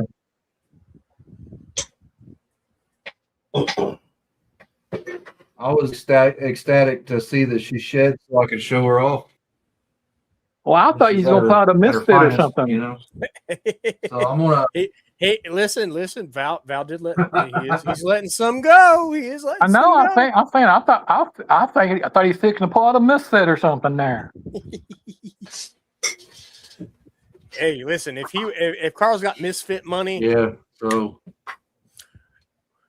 I'm hanging out with the right person. Let's just put it that way. So you are looking at it. You are looking. Well, he asked for people to, you know, send him a message and see what they would pair it with and what genes that they'd put it into that he don't have and things. So I don't know what he has in mind. And hey, it's a long shot, but I messaged him. Yeah. But you know, I'll be the first one to stand up and say, hey, I'm probably not the best choice because there's a lot of more experienced people with maybe some better stuff possibly. So it don't bother me either way. Right. yeah, I mean, I'm nowhere close. I'm to not being totally above it, but I would, if I were to enter into a discussion like that with Val, I would ask for a ton of pictures so I can do some looking and thinking and decide what I would do with it in the beginning. You know what I mean? Because Yeah. until he said it's available, nobody, like, it hasn't even been really in my mind. Yeah. You know? Right. And you got to look So, at it for what the trade actually does standalone by itself. What Yeah. is it intended for? Is it does it clean up pattern? Does it shred pattern out? Does it enhance color? You got to think of it like that. And that's like, okay, what can I layer that accents it well? That's going to just really push it over the envelope. But then you also got to think, okay, what's my vision and direction that I like to mess with? Is it something that would make sense for me? I haven't seen enough of it frequently enough on you know, of when I'm actually watching TikToks on it to really know how it's going to play factor into my collection later. You know, my mind went immediately to Dirty Bay and Third Coast. You know, I see your point. That would be somebody who some other maybe some of that kind of crazy cool stuff. Yeah. Well, say what you will, whatever, but I know, and this is not short selling Mike at all, but Garrett's got one of those minds Yeah. built for choosing pairings and thinking them out and actually developing a plan. You know what I mean? Yeah. Oh, I agree. And, because I've entered in countless discussions with him. I mean, he's just, I don't know, he's got the right kind of ADD or something. You know what I mean? Oh, definitely so. I mean, hey, Yeah. they're both great guys, 100%. And Garrett is very intelligent in this and seems to understand genetics and the reactions and what to expect. And he's normally pretty right on. Yeah. Definitely. And I'm not saying Mike's not. No, not at all. But I've not been in those type of discussions much with Mike myself. Right. So we talk about other things, like husbandry and substrate choice and different things. You know what I mean? He shows me some stuff that he's made and tells me the pairings, and they're like nice. You know what I mean? Yeah. But we haven't talked about how he develops those plans and his thought process or any of that. So I got you. Hey, just a heads up, Professor Python's running 50% off all animals available on her Morph Market. Hey, and let me put a plea out there on this behalf, okay? I really want to see this chick in Daytona. And if she can sell a couple of those animals, she's going to come. So if you got something you need, she got some nice stranger stuff, some Het TSK stuff, a nice Hatari girl. She got some stuff that's worthwhile. So if you're listening, you need something, go shoot her a message. TSK. He said, "Hang on." You said the magic 3 letters. Oh yeah. You done got him. You done hooked, line, and sinker. Batman, I think she has a bongo. Oh, and he said bongo too. We were just talking about bongo. I think she has a bongo, Spectre, Spider, TSK visual. Ew, gosh, and it's got Spectre in it too. Okay. That she's got up for sale. Yeah. So those 2 stranger males, I thought, like, to myself, I was like, and I even told the wife, I was like, it's a shame that I'm not buying snakes right now. You're right. Yeah, because she would make you a good deal on them for sure. Yeah, I mean, she's got them marked half off right now. So I mean, she'd probably. I'm not putting price on her stuff, but if you offered her $200, she'd probably ship them off to you. I mean, she's got to make room. She's got hatchlings coming up too. She's got some grow out stuff and projects that she wants to advance in further. So ain't nothing wrong with it. We'll play the trade game, back and forth. But I think she'd be a ball to hang out with in person. So yeah. I think it's gonna be a great time. Hopefully, she does end up in Daytona. I know that we had mentioned and talked and chatted a little bit, but leading up to it. But I really do hope that she manages to make it down there. So I hope she dresses up like she said she was going to. Yeah, that was a great one, wasn't it? I was able to help her sell. I think it was a G-stripe het puzzle male. Wayne picked that up, and then like I said, I tried to do everything I could to help. We did a live on TikTok last night and put it out there, but nobody seemed to bite. So it is what it is. But we're still trying, Jamie. We're gonna get you to Daytona, hopefully. Batman's already typing away. He said, "I heard you got this bongo TSK so and so up there." Listen, we literally just mentioned that bongo is on the list of the next ones that I'm looking possibly to pick up. So he could bring it to Daytona. G-Paul, come on! You're trying to get me to spend my money before I even look, man. She could bring it to Daytona, brother. I haven't even looked yet. See, I'm looking at it from the perspective I want to get to that show and I want to look. I know. I want to take that time because if I can find some, I'm not against even checking the colubrids out because I do have a thing for colubrids. They are beautiful. So I can't throw my eggs in one basket of like, oh yeah, I picked up another ball python for a couple $100, and then it's like, oh shoot, I just missed out on a breeder pair of, real nice milk snakes or some really cool Yeah. corns or something. You know? never know the opportunity in front of you, right? Right, exactly. So I'm like, okay, just be patient, John. You got this. Let's get to that show. I will make a proclamation. I am not buying a snake in Daytona, but I will probably be bringing back about 10. You are, hey, for a fact, you got 2 coming, so for sure. I know that I've got those 2, and then Vision Quest had a hurricane girl that I wanted that I bought with my F&A credit. Oh, okay. And then Nick's got some hatchlings that just were refusing to eat. Mm-hmm. And I told him I was willing to take them on and try to get them to eating and everything. So I expect to be probably bringing those back. But okay. I just like to help, Oh yeah, absolutely.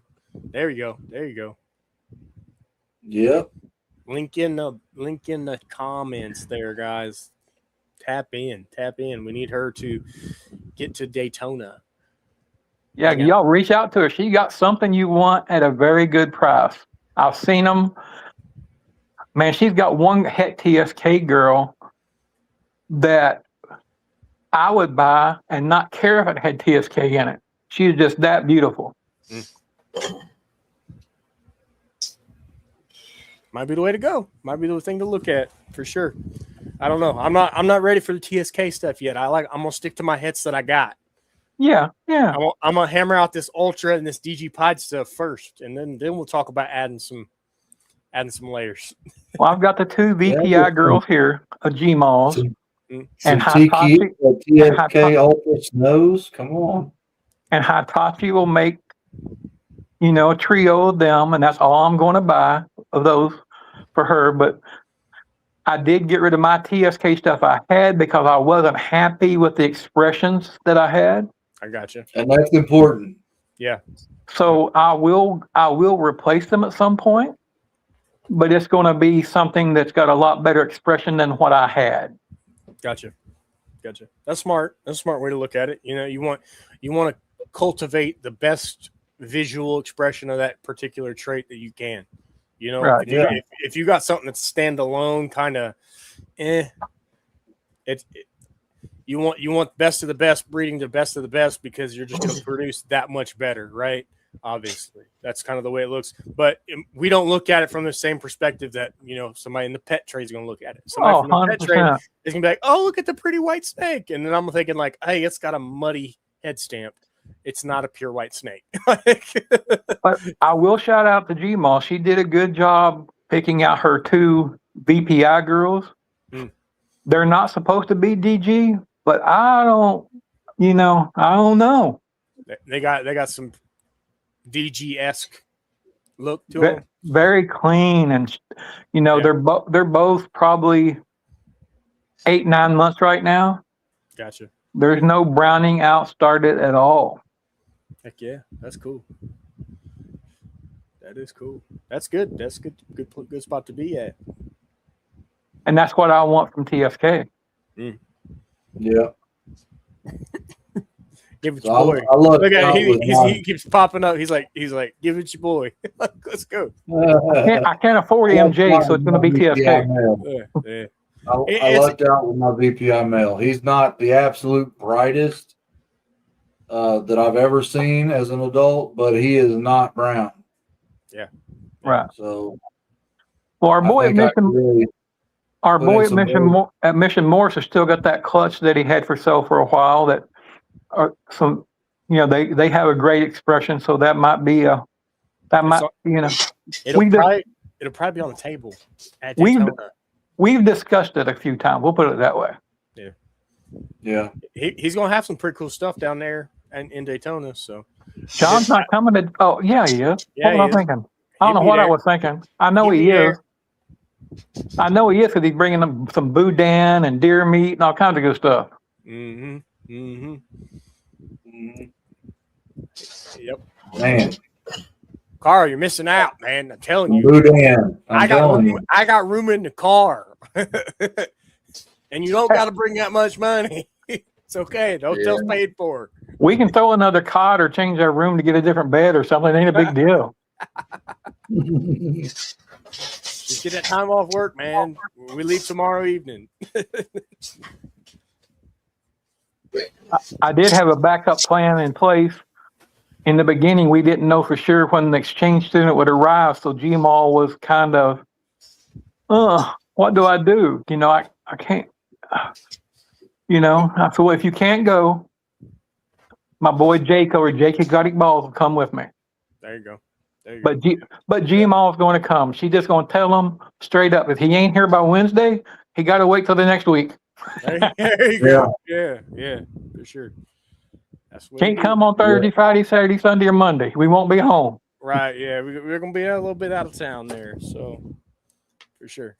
It's gonna be a great trip. I'm looking forward to it.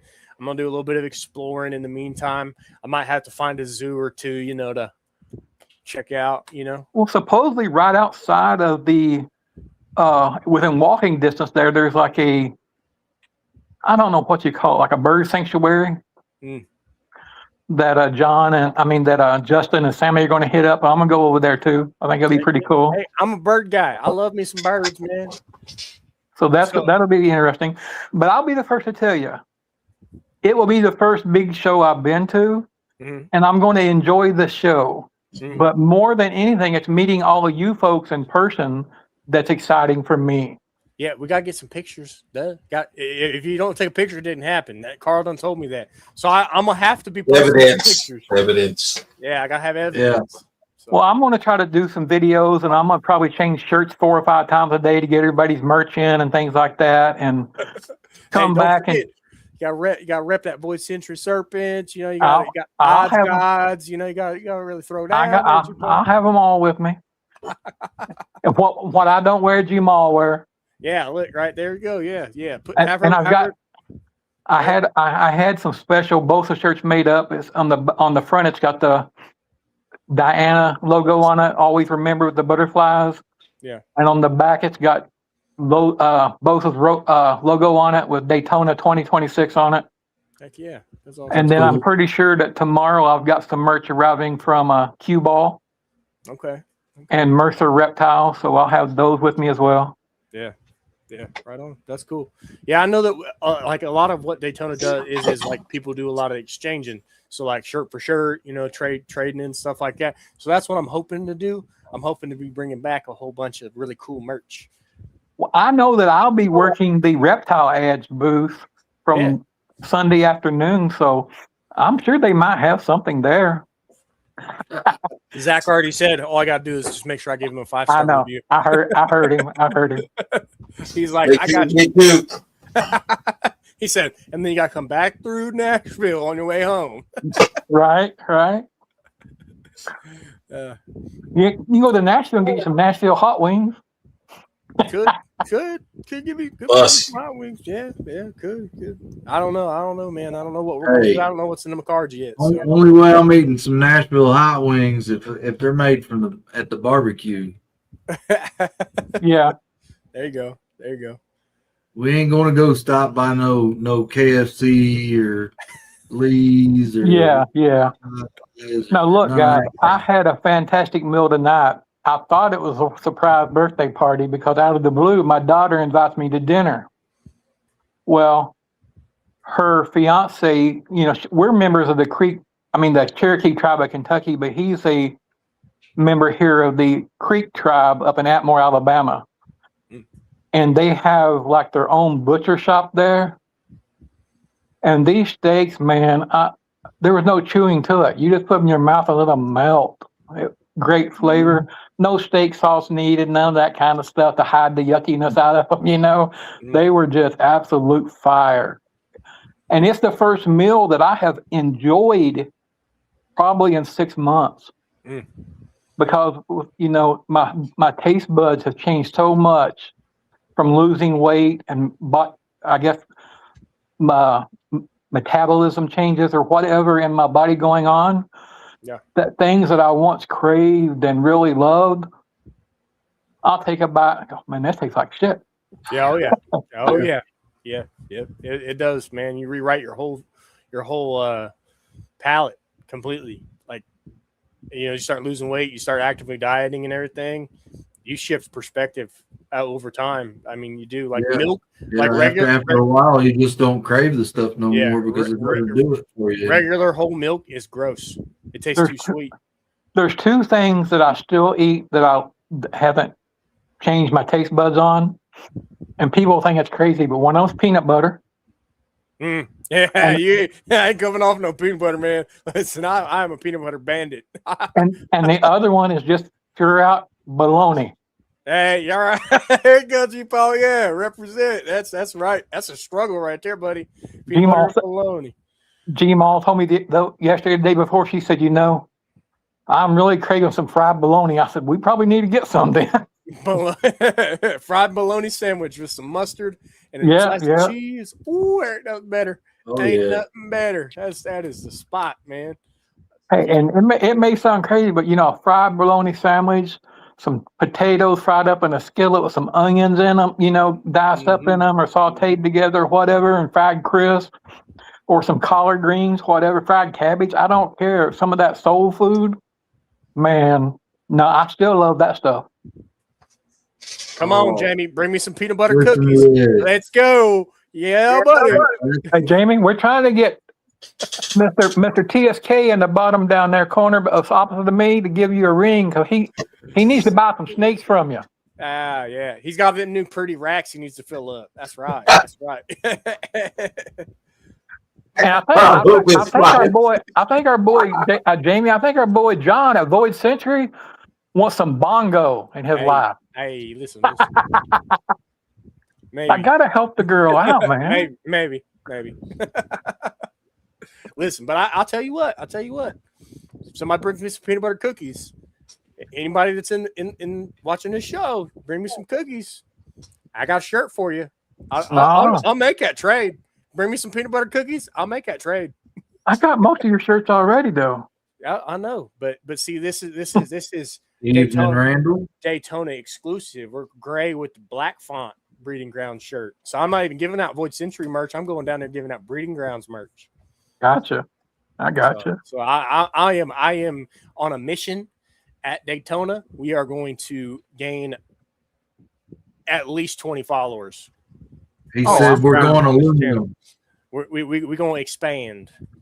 He said we're going aluminum. I need to get you to print me up some QR codes for probably. Cool. Yeah, if you send me the URL to what you want, I'll print them like this. They only last a couple of days if you put them on your phone because I sweat pretty good, so it'll wear off over time. Right. It just peels right off. You put another one on, good to go. So gotcha. What's up, brother Vance? How you doing? That's the dead man walking. Good to see you. He had me on the other day. They were talking about hurricanes. When you mentioned hurricane, I was like, oh, yeah, I just talked about hurricane.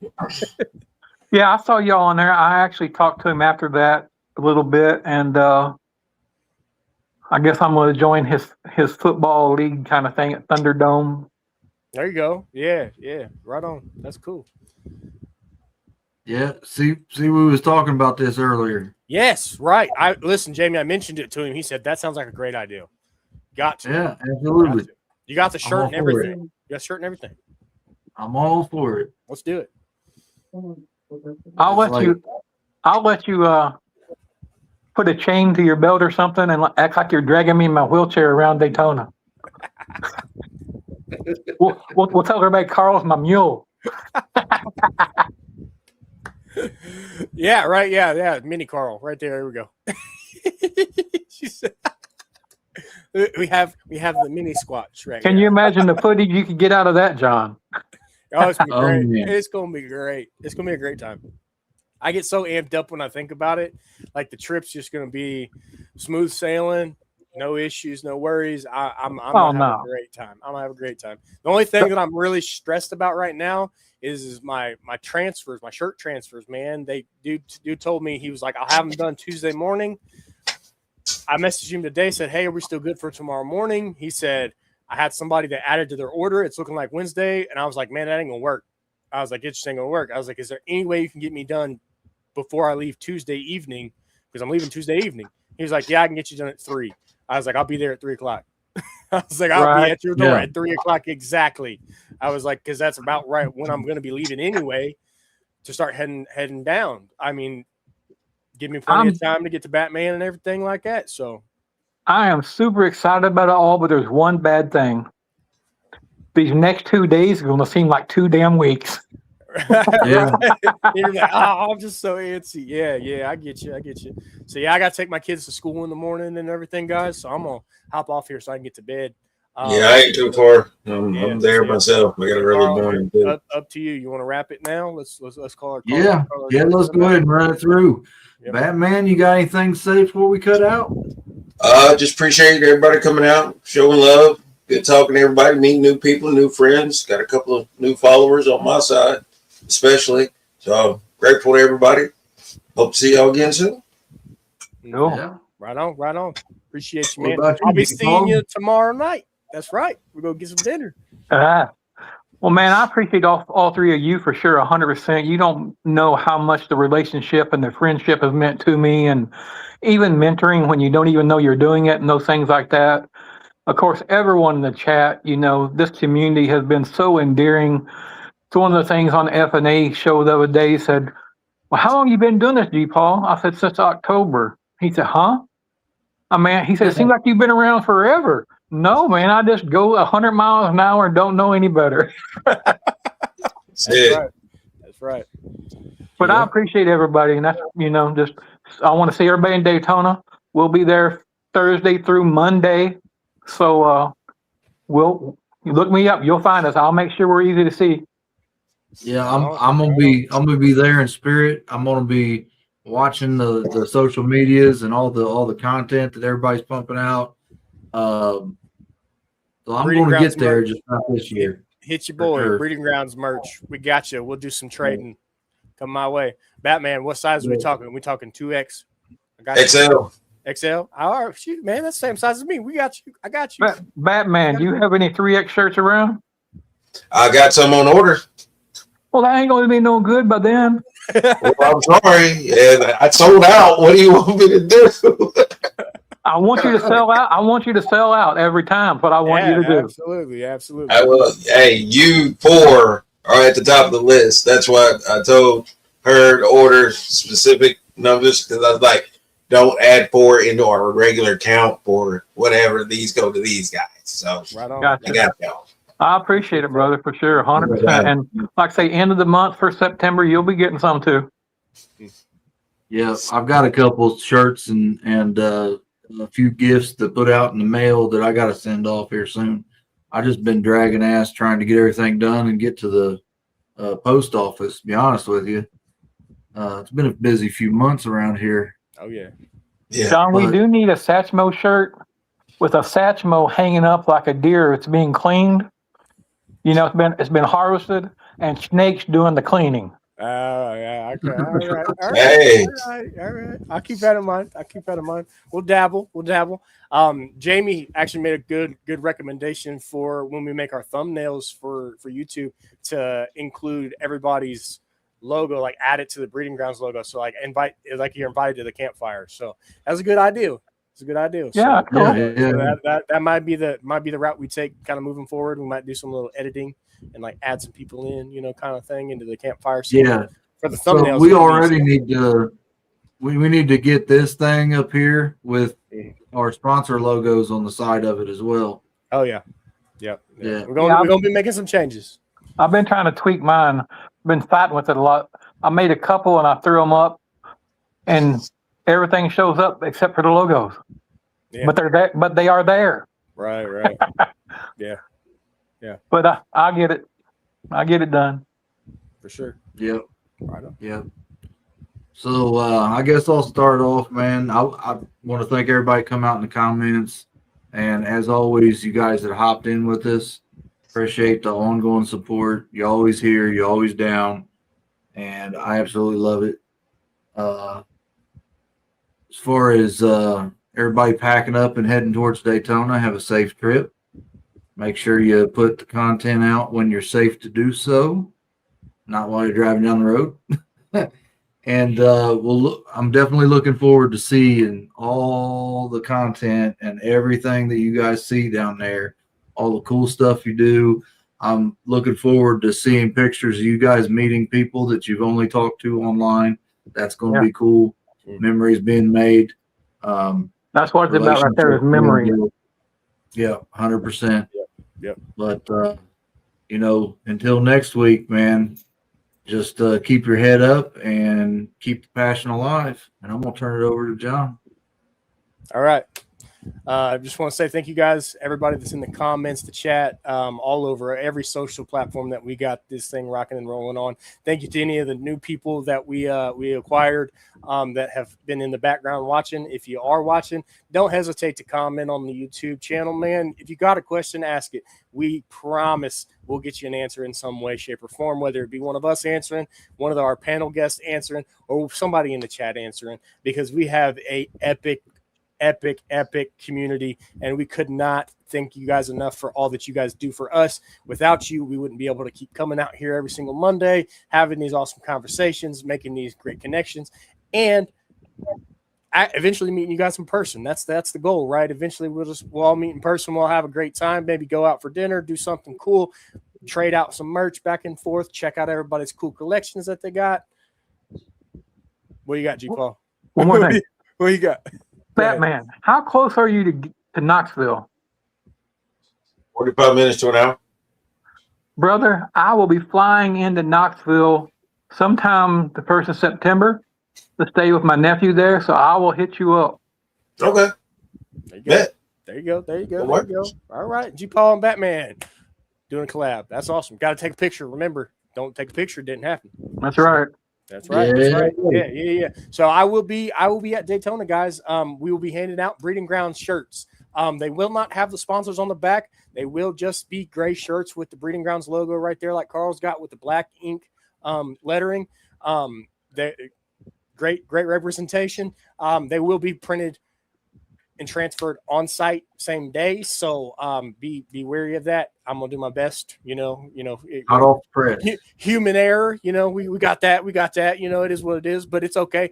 We also be traveling with a couple of snakes. If you guys see me, you guys want to talk, chat, hop on a live with me, feel free to do so. Come up. We'll take conversations. I'll even get you guys on a group call with the Satch if you guys want. Right. We'll hit him up. We'll get him there in spirit. Get him on a live stream or something. But yeah, for sure. Again, thank you guys so much, and be on the lookout for new content. Bio builds coming up. We're not too many weeks away from that. Once we get back from Daytona, we're really going to crack down and hammer in. We do still need one more participant. We are at 11 currently. So if you know somebody who would be interested and invested in joining into that, come invite them. Let them know. Send them our way. Have a message Carl or myself, and we'll get them on the list. We're rocking and rolling.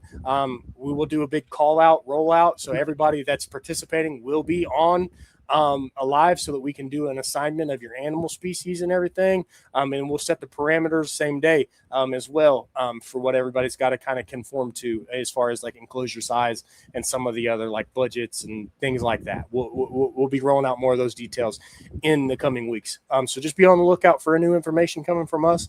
A lot of new content coming. And we love you guys, and we hope to see you guys in the next one, as well as every other bit of content that we got to provide you. So cool. Awesome. All right, guys, we're out. Enjoy the outro.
Reptiles.